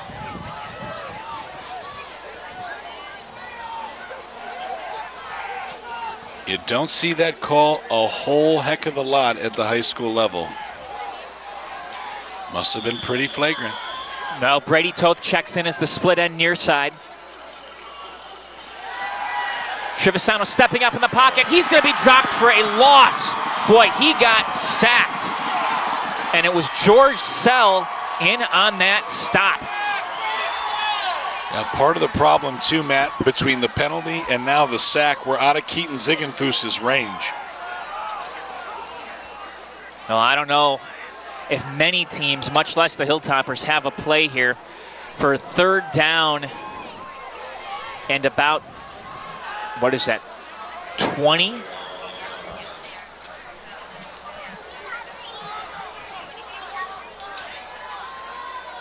So 3rd and 20 for Chardon. Again, it's 14-14 Hilltoppers in Bombers. Trevisano, 5-step drop. Now feeling some pressure, gonna have to step up in the pocket, but he is brought down again. It's Timmy Maddie with the sack. And Trevisano is limping. Boy, he is limping hard. It's that left ankle, and he's hobbling off the field. Surprised Jarrett Hall doesn't help him off. Pretty incredible how 3 snaps turned this around. Well, now it's the Kenston crazies that are getting up and making some noise. And the scoreboard can't even figure out what this is. It's more than 4th and 20. It's 4th and 28.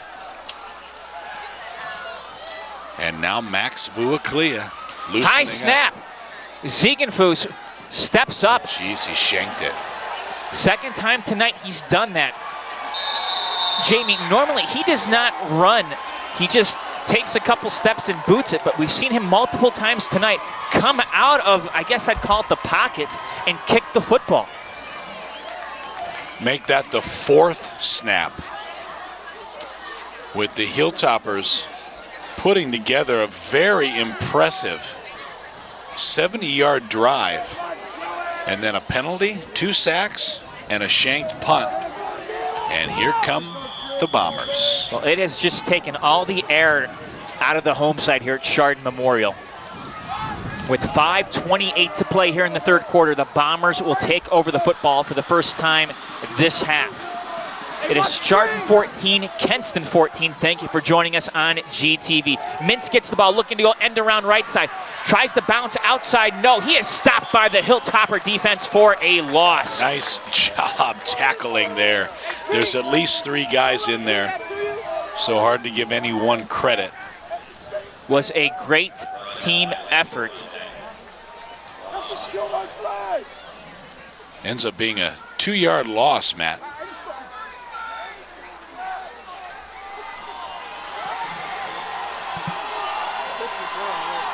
Second down and 12, Bombers from their own 34. Tom Kufsick, 3 receivers left side. Gonna give it to Porter on the screen. Porter met at the line of scrimmage and works his way up the sideline. Might have gotten back to the original line of scrimmage, which is the 41.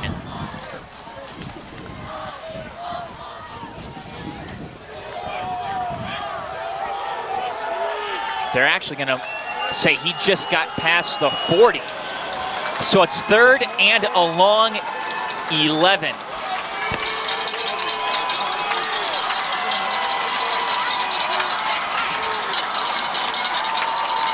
Tom Kufsick drops back to pass, stepping up over the middle. He has Middleton, who's stopped around the 40.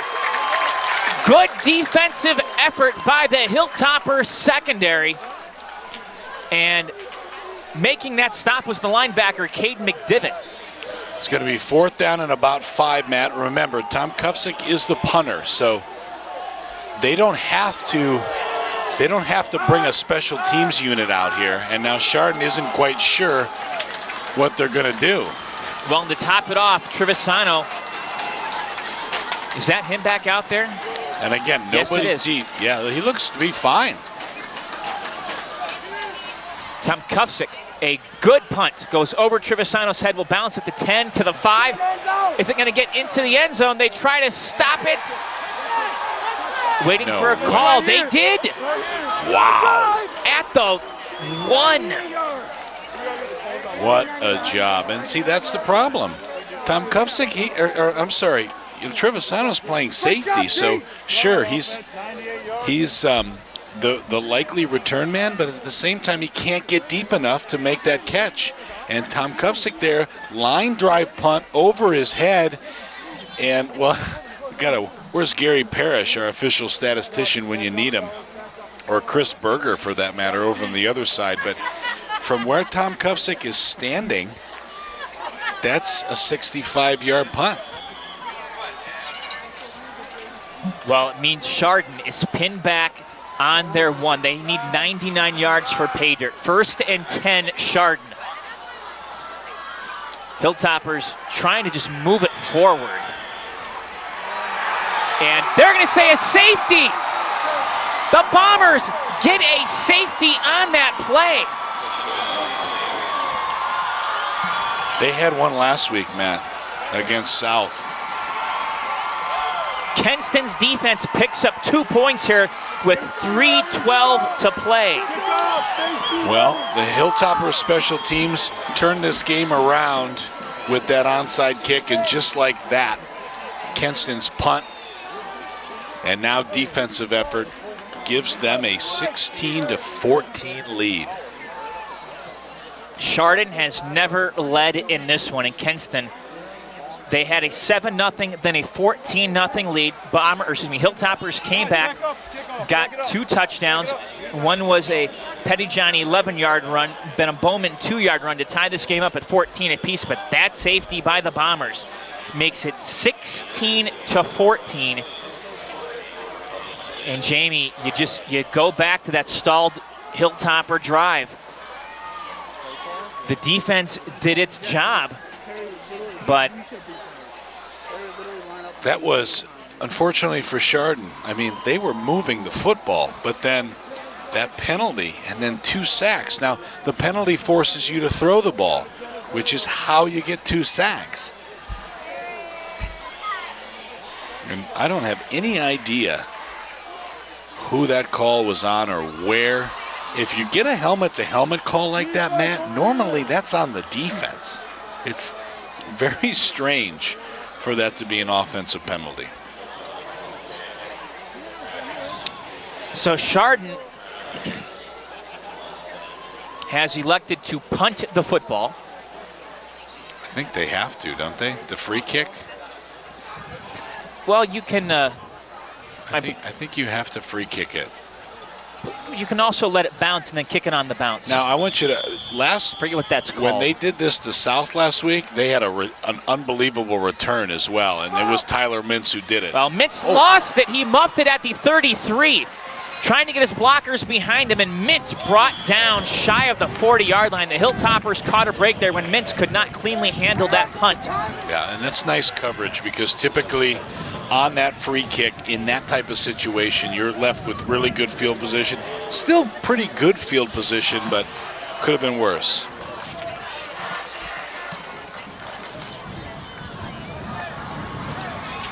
Well, if listening to us live, Matt, I just want to remind everybody for the rest of this season, you'll be able to hear Hilltoppers games on Channel 1025 live every Friday night at 7 p.m.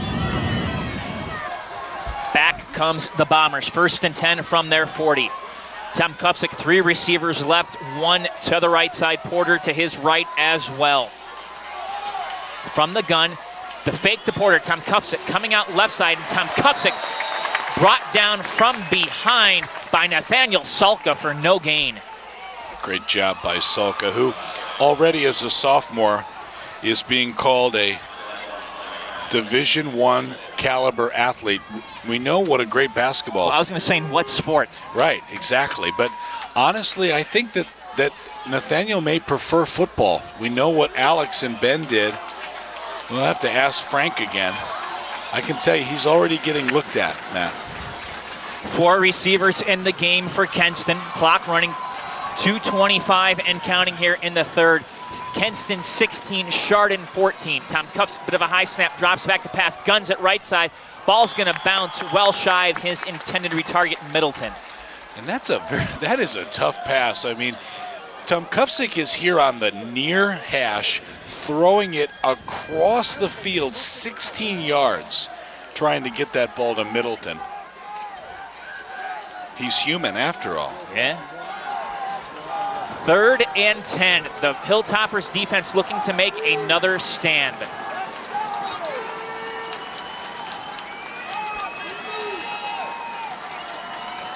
Call comes in from the sidelines.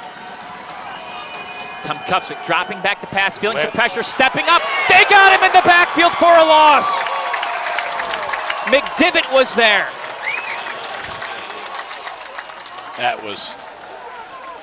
Was that the first time he's been sacked, Matt?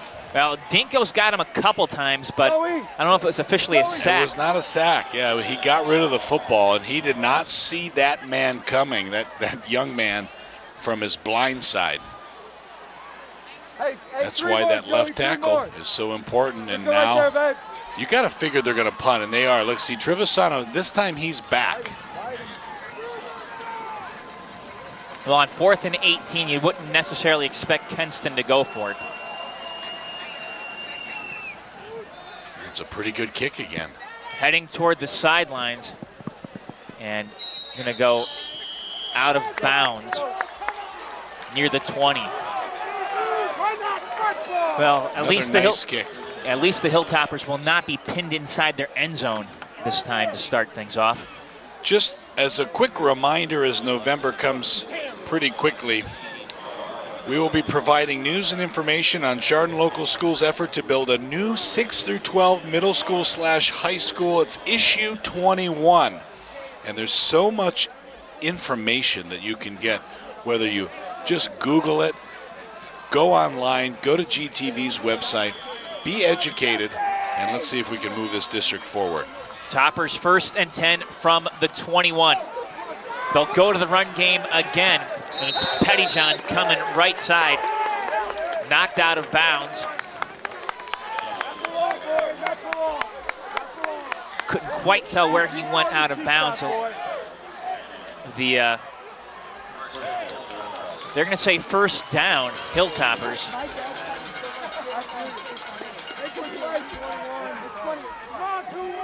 So the run out to the 33-yard line, a pickup of 12 for James Pettyjohn. It's 1st and 10 Toppers as they trail by 2. Joey Trevisano gonna send Bowman over to that wing position. They will give it up. Ooh. A big hit. Goodness. Woo, Fargo. Man, Evan Ash got clocked. And Fargo, the senior, 5'11", 190, laid it all out there. That was clean. You know, that's how football has changed. There was a time, Matt, 20 years ago where you'd look at that and everyone would get kind of fired up, but anymore, it's kind of scary, those kinds of hits. 2nd and 6 Toppers from the 37.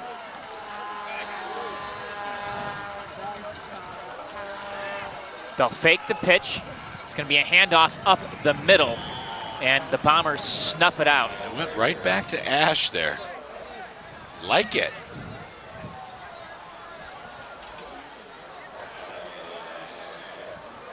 Well, Evan Ash, Jamie, enters tonight with 29 carries for 199 yards. Still looking for his first touchdown, though, of the year. There's a very light rain now falling here at Memorial Field in Chardon, Ohio, and not really much to worry about, but here come some umbrellas, and that will be, Matt, the end of the 3rd quarter. Well, 3rd quarter comes to an end. Toppers trailing by 2, 16-19.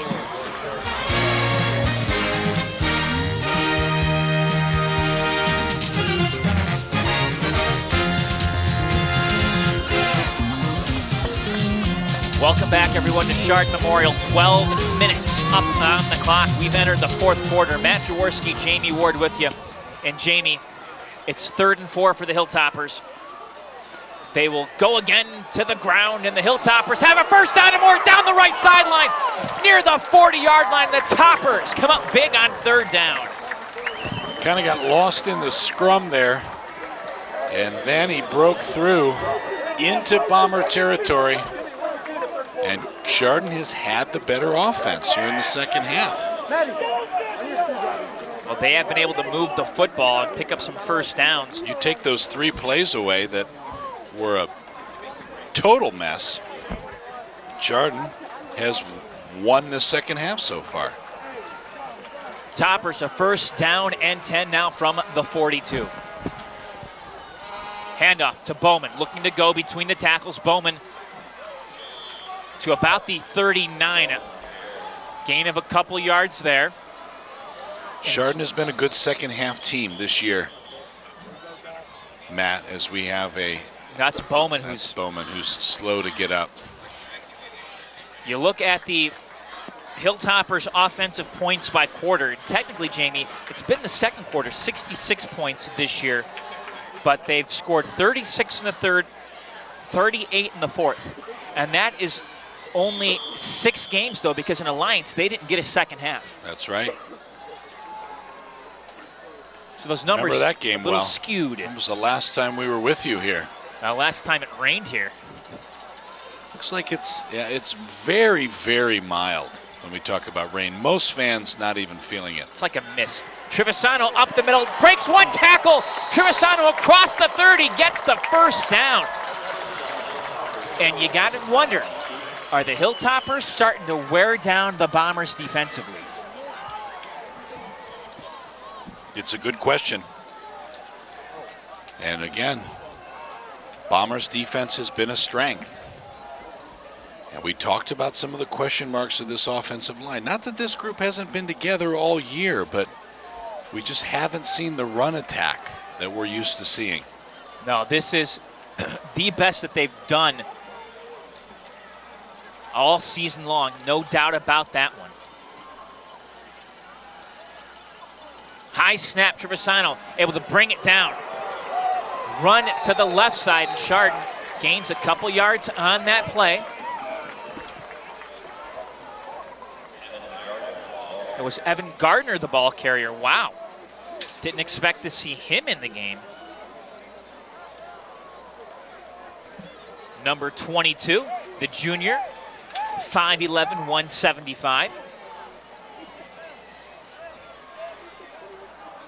His first varsity carry this year.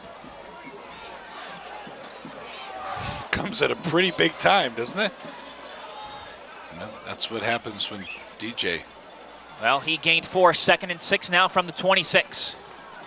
And Trevisano, no go there.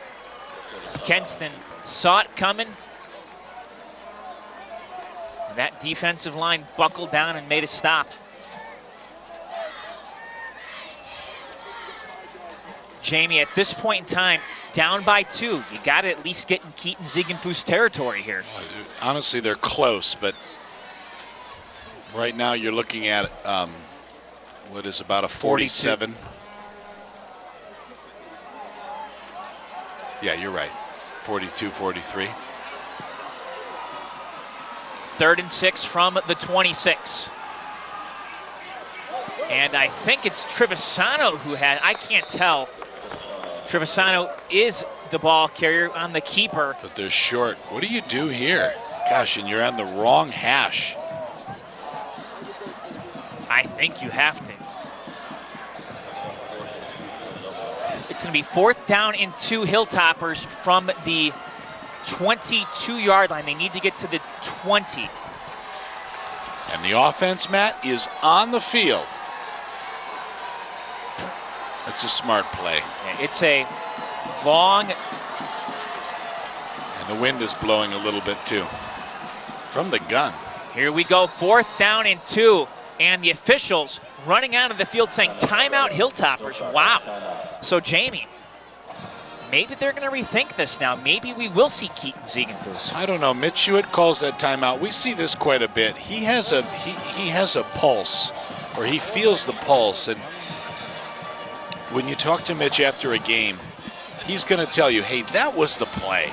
That was the play that decided this game. And so he wants everyone to be on board, absolutely sure. Frank Hall right now, the offensive coordinator, 2nd year back for him. He left, went to Lakeside High School. Things didn't work out. Now he's back in the building.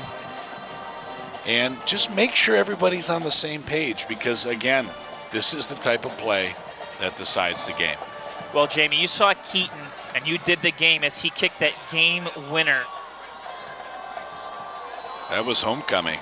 Against Riverside. That was, what, a 42-yarder? I don't like the hash that they're on, and I don't know Keaton as well as Marcotte does, one of the kicking coaches down there, but I definitely like keeping your offensive unit on the field here. And they are. McDivitt comes into the game. Trevisano from the gun. There's Pettyjohn. Bowman's lined up as a split end left side. And wave that off, flags. Going to be a legal procedure against the Hilltoppers on 4th and 2, and you hate to see that. It's strange, too. I mean, you call that timeout to avoid that exact situation, and now they're going to try it. And now what's the official signaling? I think he wants to reset the play clock or look at the game clock in some way. Yeah, he's looking at the officials. Or I'm sorry. No, clock is stopped at 8:11. Let's see what they do, if they're going to add some time maybe. Holy cow, what is this kick, Matt? 43. Wow. With a very slight breeze blowing against him. Now he's a right-footed kicker. I think they want 8:13. So 2 seconds go back on the clock.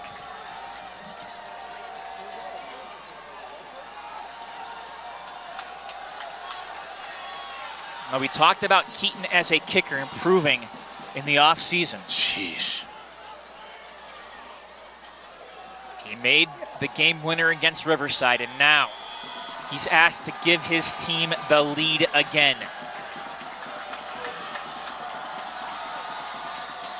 Good snap, kick is underway. It's high, but it is well short.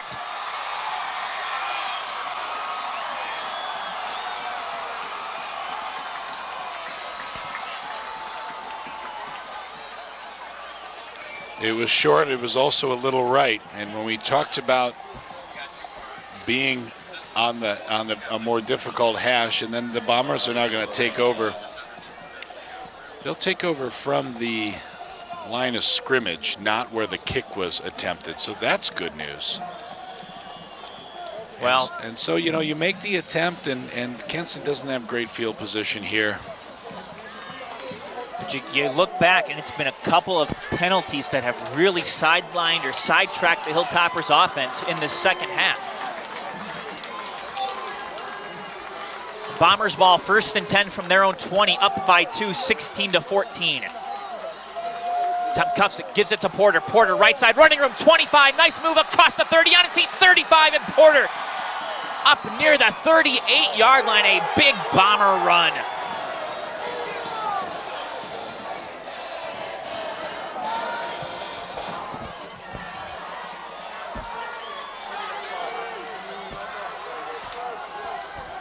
Kenston getting to the line quickly. They are set.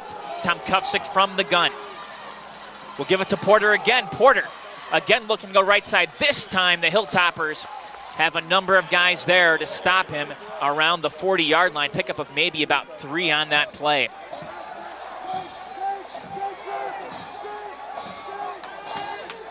It'll be 2nd down and 7 from their own 41. Bombers looking to extend their lead here, Jamie, up by 2.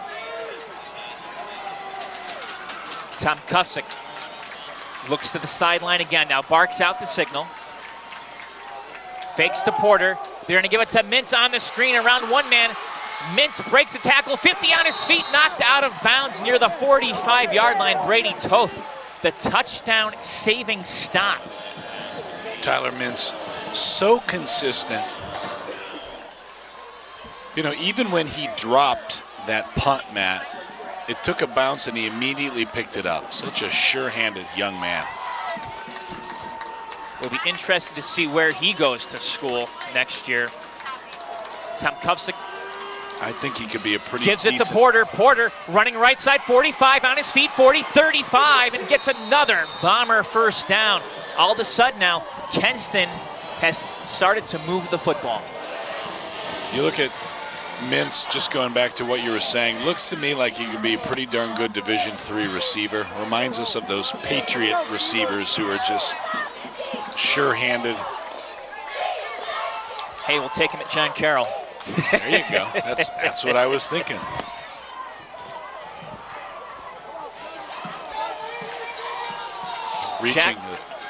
Jack Porter this year, Jamie, 90 carries entering tonight, 615 yards. A far cry as he gets the call again, looking to go right side from what he did last year.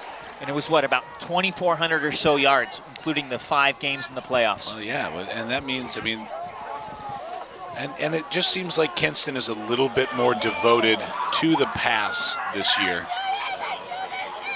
They do have a lot of weapons out there.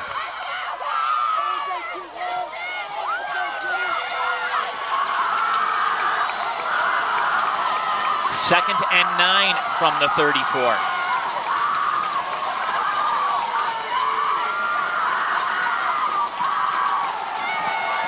Tom Kufsick gonna throw over the middle. It's blocked up and caught by one of the big boys across the, holy cow, that's Justin Schroeder. Schroeder caught the deflected pass and ran ahead for the first down.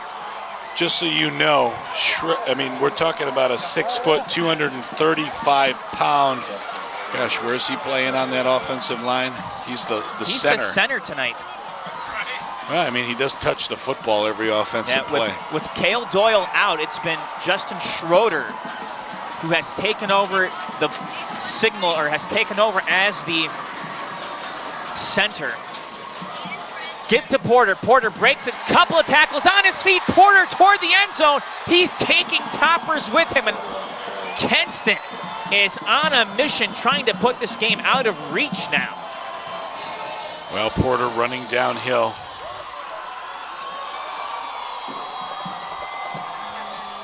It'll be 1st and goal. Bombers now from the 3 of Chardon.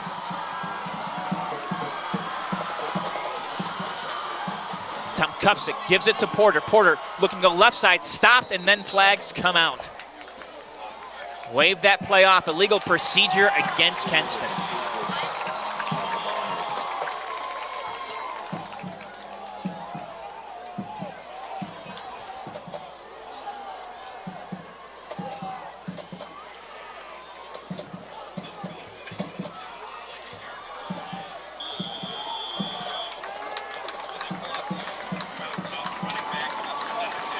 Kenston now with the 1st and goal from the 8. 2 receivers right, 2 to the left. Actually, check that, 1 to the left. That's a Barno. He caught a big touchdown last week. Miller and the tight end. They're looking to throw left side now over the middle. It is broken up, nearly picked off by Ziegenfuss. It's a heck of a play. And right now, if you're the Hilltoppers, Matt, you know, I mean, a touchdown probably makes it 2 scores. So it's time for this defense to step up. You hold them to a field goal, wow, you have a chance yourself. If you're Kenston, do you even think about the field goal here? It's 2nd and goal, or you just go all 4 times? Oh, I would. I wouldn't let Keaton get another chance at maybe ending it, but there's a lot of decisions. That's why Grubich and Hewitt are 2 of the best. They give us to Porter. Porter stopped. No, still on his feet. He is stopped. Trevisano comes up from the secondary to help make that stop, but the defensive line, the linebackers got there, but did not let him go through the hole, and it's now 3rd and goal from the 9.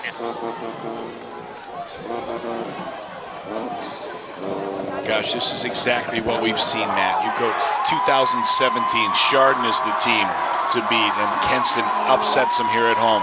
Last year, the Hilltoppers, they do it to Kenston in Bomber Stadium, which is incredible. And once again now, with under 4 minutes to go in the 4th quarter, these 2 teams, who in some ways are similar in size, but in the way they play football, really not similar at all. The Bombers will take a timeout as the play clock was nearing 0. It's going to be 3rd and goal from about the 9-yard line. Woo! What a game it's been. Kenston 16, Chardon 14, 3:50 to go in this one. Well, your decisions, we think about it. So Chardon tries a very long field goal. In hindsight, not the best idea.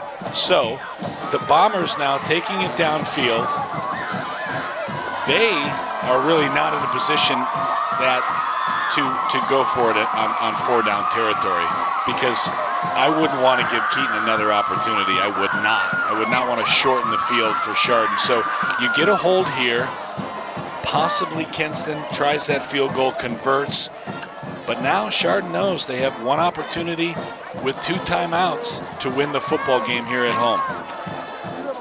Well, you talk about what Kenston can do.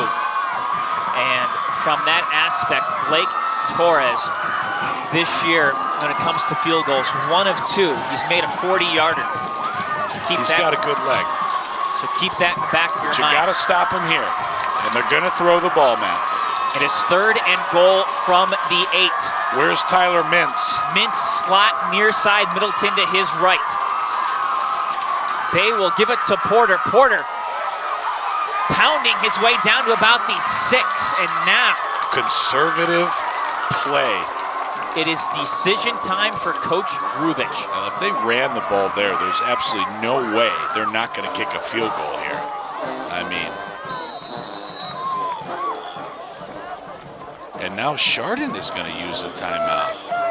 Toppers want to stop the clock, give themselves a little bit of time on the other side, because likely, Jamie, if, just playing this out here, if Chardon gets a defensive stop, assuming Kenston goes for it, or if Kenston kicks a field goal, the Hilltoppers will have just under 3:30 to play in this game, meaning that it will be most likely Chardon's last offensive possession, assuming that they can't rip off a long run. Oh, no, it certainly is. There's no question. So to run Porter there tells me Kenston is going to play conservative, which I like. You know, put it back into the hands of your defense, make the Hilltoppers score a touchdown to beat you.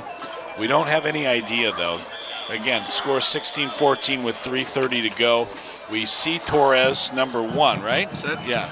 There's Blake. I don't know that he's coming out. He's not. Unbelievable.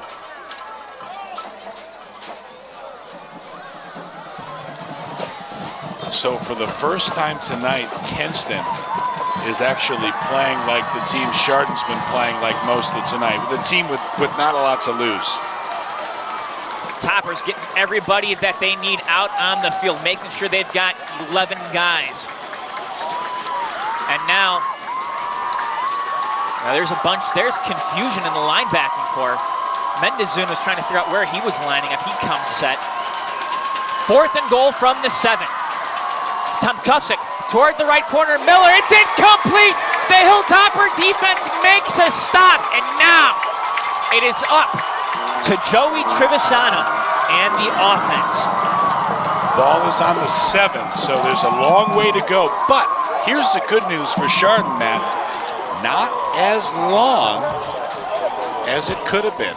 They need to get into Keaton's range, and that's not that hard to do. The mist has returned to Chardon Memorial as this game begins to wind down. 3:26 to go. It is Kenston 16, Chardon 14. Matt Jaworski, Jamie Ward with you here on GTV. Hilltoppers, Matt, gosh, you think about all the plays they've called. What does Frank Hall have left? What does this Hilltopper team have left on offense? Toppers 1st and 10 from their own 7. Coming around the left side on his feet and brought down near the 10. That was Pettyjohn on the run, pickup of about 3 or so. Chardon has 1 timeout. They have to run a hurry up, which they're not doing. They're huddling right now. They can't afford to do that. Well, they get to the line quicker than they normally do, at least. Triv dropping back the pass, looking to throw. It's batted up in the air, and it is caught! It is caught for a first down. No, is it a first down? Pettyjohn made the catch. It is a first down. If the clock stops, you've got to be. That was thrown directly at Cole Pitts, number 30, directly. The Bombers on that prior offense possession had a ball batted right at Schroeder. So Toppers essentially get a play back like that. Trevisano will throw it right side, incomplete toward Sulka. Stops the clock at 2:39 to go. And Joey Trevisano, Matt, I just wanted to say, he wears 2 gloves, which is a little bit unusual for a quarterback. He's got one both on his left and his right, and I wonder how any of this water could affect that. It's his game now, though. His game. 2nd and 10 from the 19. Pettyjohn in motion. And Trevisano going to keep it himself as he crosses the 20 up near the 23-yard line. Clock now running under 2:30.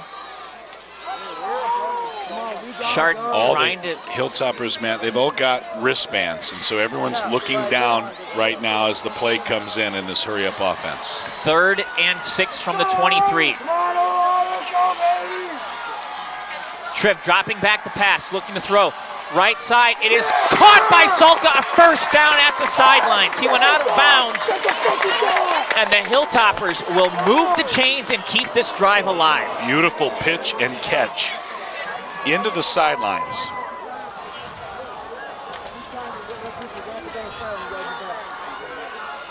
And right now, you look, honestly, Matt, just to give everyone at home an idea, if you're listening live, you're about 35 yards away from giving Ziegenfuss another try. We know he was in a difficult situation when he missed that 43-yarder. I think if he's on the other hash, something's completely different.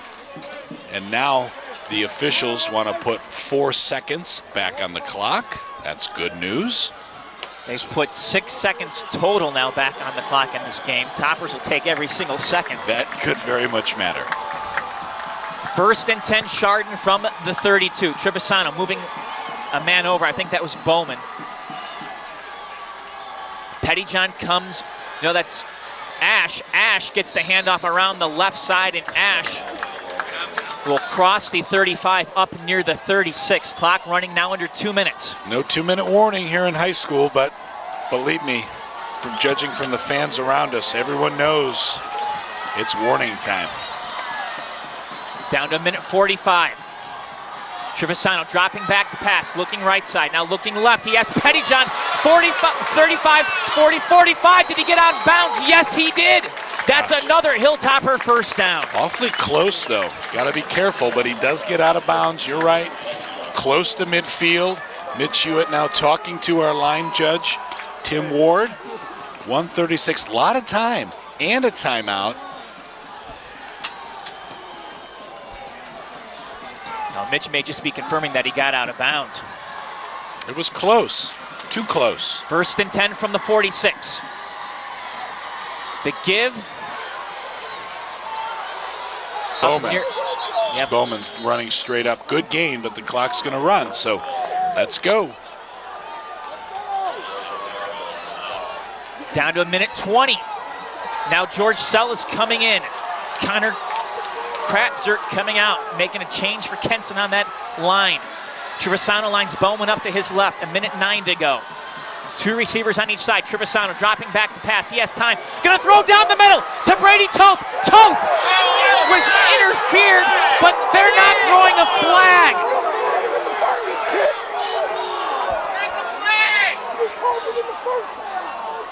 No Wow. flag is thrown. And No flag. the thing that everyone's upset about, of course, is that Tyler Mintz never turned around, but at the same time, that's not in itself a penalty if he doesn't make a lot of contact. It looked like there was a lot of contact, though, Jamie, but the officials deem it not enough to draw the flag. The officials have done a nice job tonight. I'll give them that.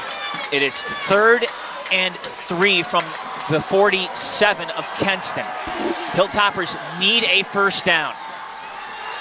Trevisano has it left side as he does get out of bounds, and he knocks over the Chardon, I guess, TV area. Oh, that monitor. The monitor, yeah. Hilltoppers are really, they're state of the art when it comes to technology. But here they go. Matt, they're about 15 yards away from giving Keaton a real opportunity to win this game. They've got 57 seconds to play. Holy cow. Hilltoppers trail by 2, 16-14. The difference has been a safety. Trevisano again, Get out of bounds. left side, he will gain some yardage and again get out of bounds. Hilltoppers are moving the football, and they're doing it, running it left side now. Always left side.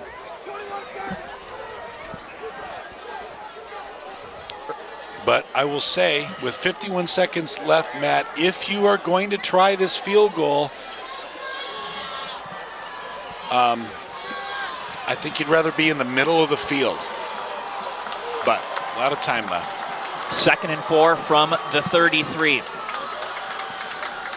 Who has it? Bowman! Bowman left side, makes a nice cutback. Bowman gets the first down and more. And the Hilltoppers continue to push them past the 20, near the 15, with 43 seconds left to play. Hilltoppers with 1 timeout left. Do you set this field goal up, Matt? Is that what you do? Do you set this field goal up? Clock running. Hilltoppers under center. They will spike it with 37 seconds left to go. Bowman, a tremendous job on that run, Jamie. He saw an opening, and right there was the speed of DJ Bowman that this offense has been missing in the times that the games that he was out with that shoulder injury. Semler going to come in as a split end, bringing the play in. It'll be 2nd and 10 from the 16. Bowman and Pettyjohn. Now Trevisano will move Bowman over. Man in motion, and they will hand it off left side. Did he get out of bounds? No, he didn't. Toppers watching that clock run. Don't panic. Don't panic. What they may be doing now is getting ready to run play and run it to the right side. Clock down to 14. They do. It's Bowman straight ahead, and Bowman down to 7, and they will stop the clock. Hilltoppers call a timeout with 7 seconds left to go.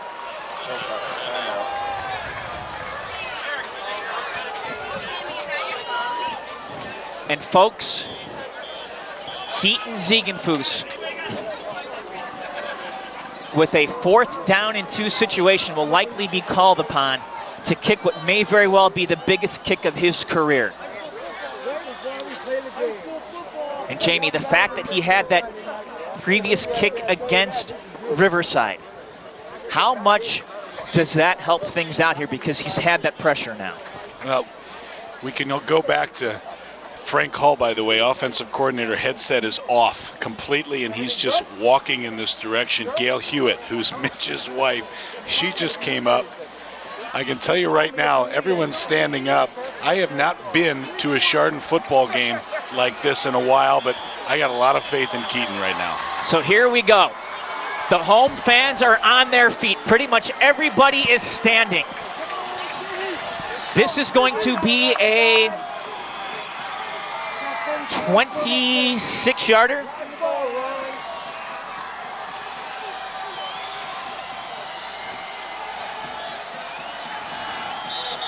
And now, Kenston going to call the timeout. Jamie, I hesitate to say the season is on the line here for the Hilltoppers, but boy, right now Chardon is sitting number 12 in Division III, Region 9. I just want to mention for a minute, Matt, we go back to the Ziegenfuss family. It started with Ethan, changed the kicking game, changed the kickoff game. Then we had Mason. Same thing, became the punter as well. Suddenly, there's another Ziegenfuss. His name is Keaton. These are all great athletes, by the way. These brothers are playing they're playing college football, not as kickers, and yet you have a chance to beat the defending state champions on what is a kick that Keaton would boom in the pregame. Chardon looking to knock Kenston from the ranks of the undefeated for the 2nd consecutive year.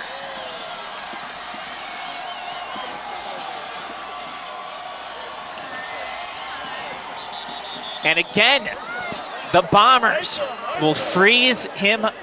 They will call their final timeout. So with that, no one will have a timeout left. That's now 3 timeouts called. And of course, Kenston trying to ice.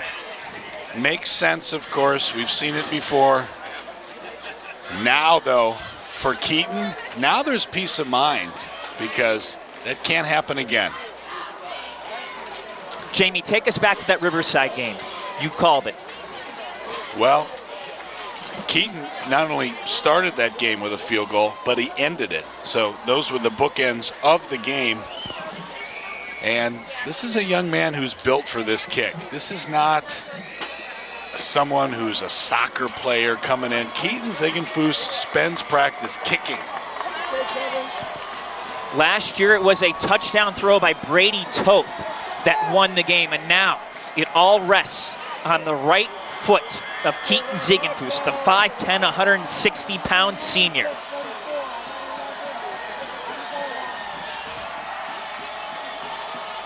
Good snap, kick is underway. It is good! The Hilltoppers have taken the lead 17-16 with 3 seconds left to go. Right down the middle. If you were to put a line down the middle of those posts, Matt, that's where that kick went. A no-doubter that would have been good from 46 yards. And now all you have to do is kick it off and make a tackle. So Chardon will just be kicking off here. They've got, they put 4 seconds on the clock. And you've got to think, folks, that at this point in time, the Bombers are going to have their top players out on the field. You have Mintz and Middleton back deep. Likely, though, with 4 seconds left on the clock, this will likely be a squib kick. Time will start as soon as a Bomber touches the football. The Hilltoppers entered tonight sitting 12th in the computer points. Should this score hold, they will rocket up and into playoff contention.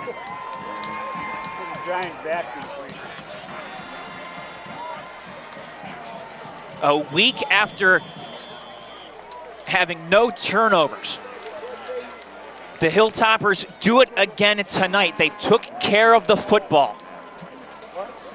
And now they are in position to take this one home. Squib kick will take a bounce. And now the Bombers go into fire mode. They're going to throw it around. Middleton has it left side. Middleton forced out of bounds, and that does it.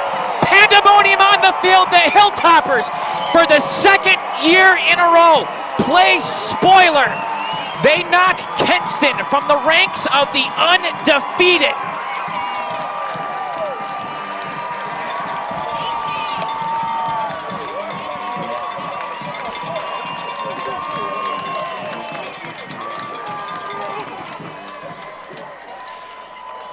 With that, folks, we are going to send it down to the field where Mitch Hewitt and his coaching staff will be addressing the team. Better win now.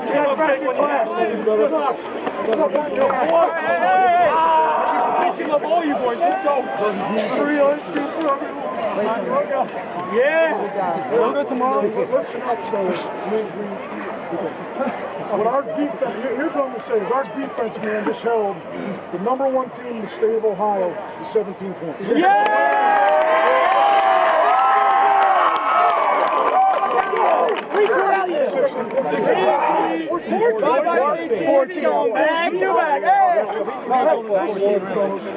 What you've done is you've just beat the #1 team in the state of Ohio 2 years in a row.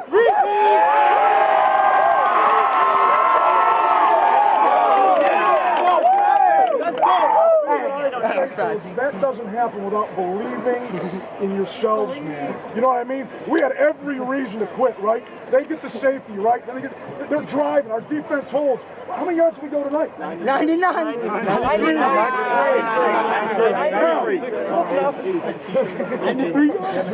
It's unbelievable.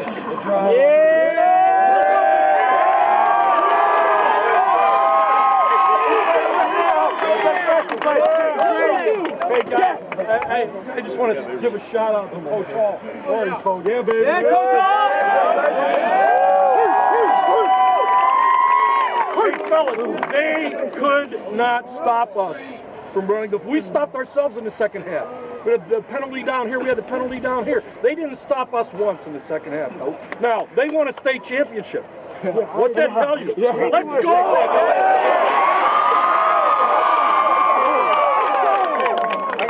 I got two things. One, the level of preparation that it took to do this tonight was incredible.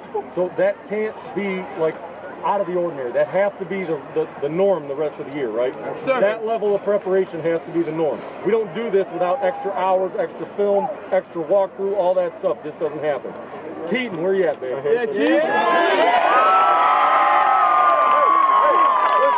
Listen, that field goal was huge, but Keaton's pass breakup on the slant.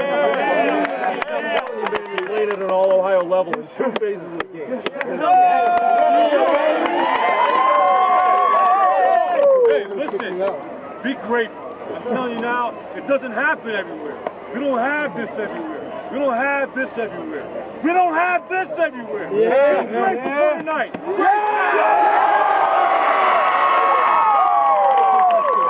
One more shout out to little Paisan. Stand up, man.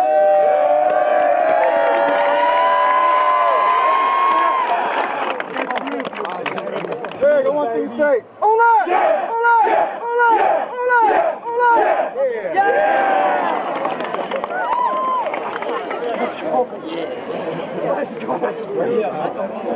Yeah, hey, folks, enjoy the night. Spend time with your loved ones, man. Spend time with your teammates. Make sure they're living right because the games just get bigger and bigger. But we're going to enjoy this one tonight. No food. No food. No food. Whatever. Yeah.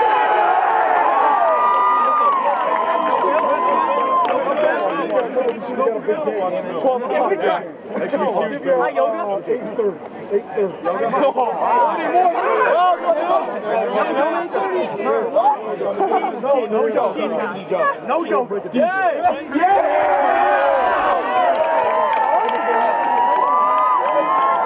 the matter with that? What? We are. Yo, family on 3. 1, 2, 3. Family.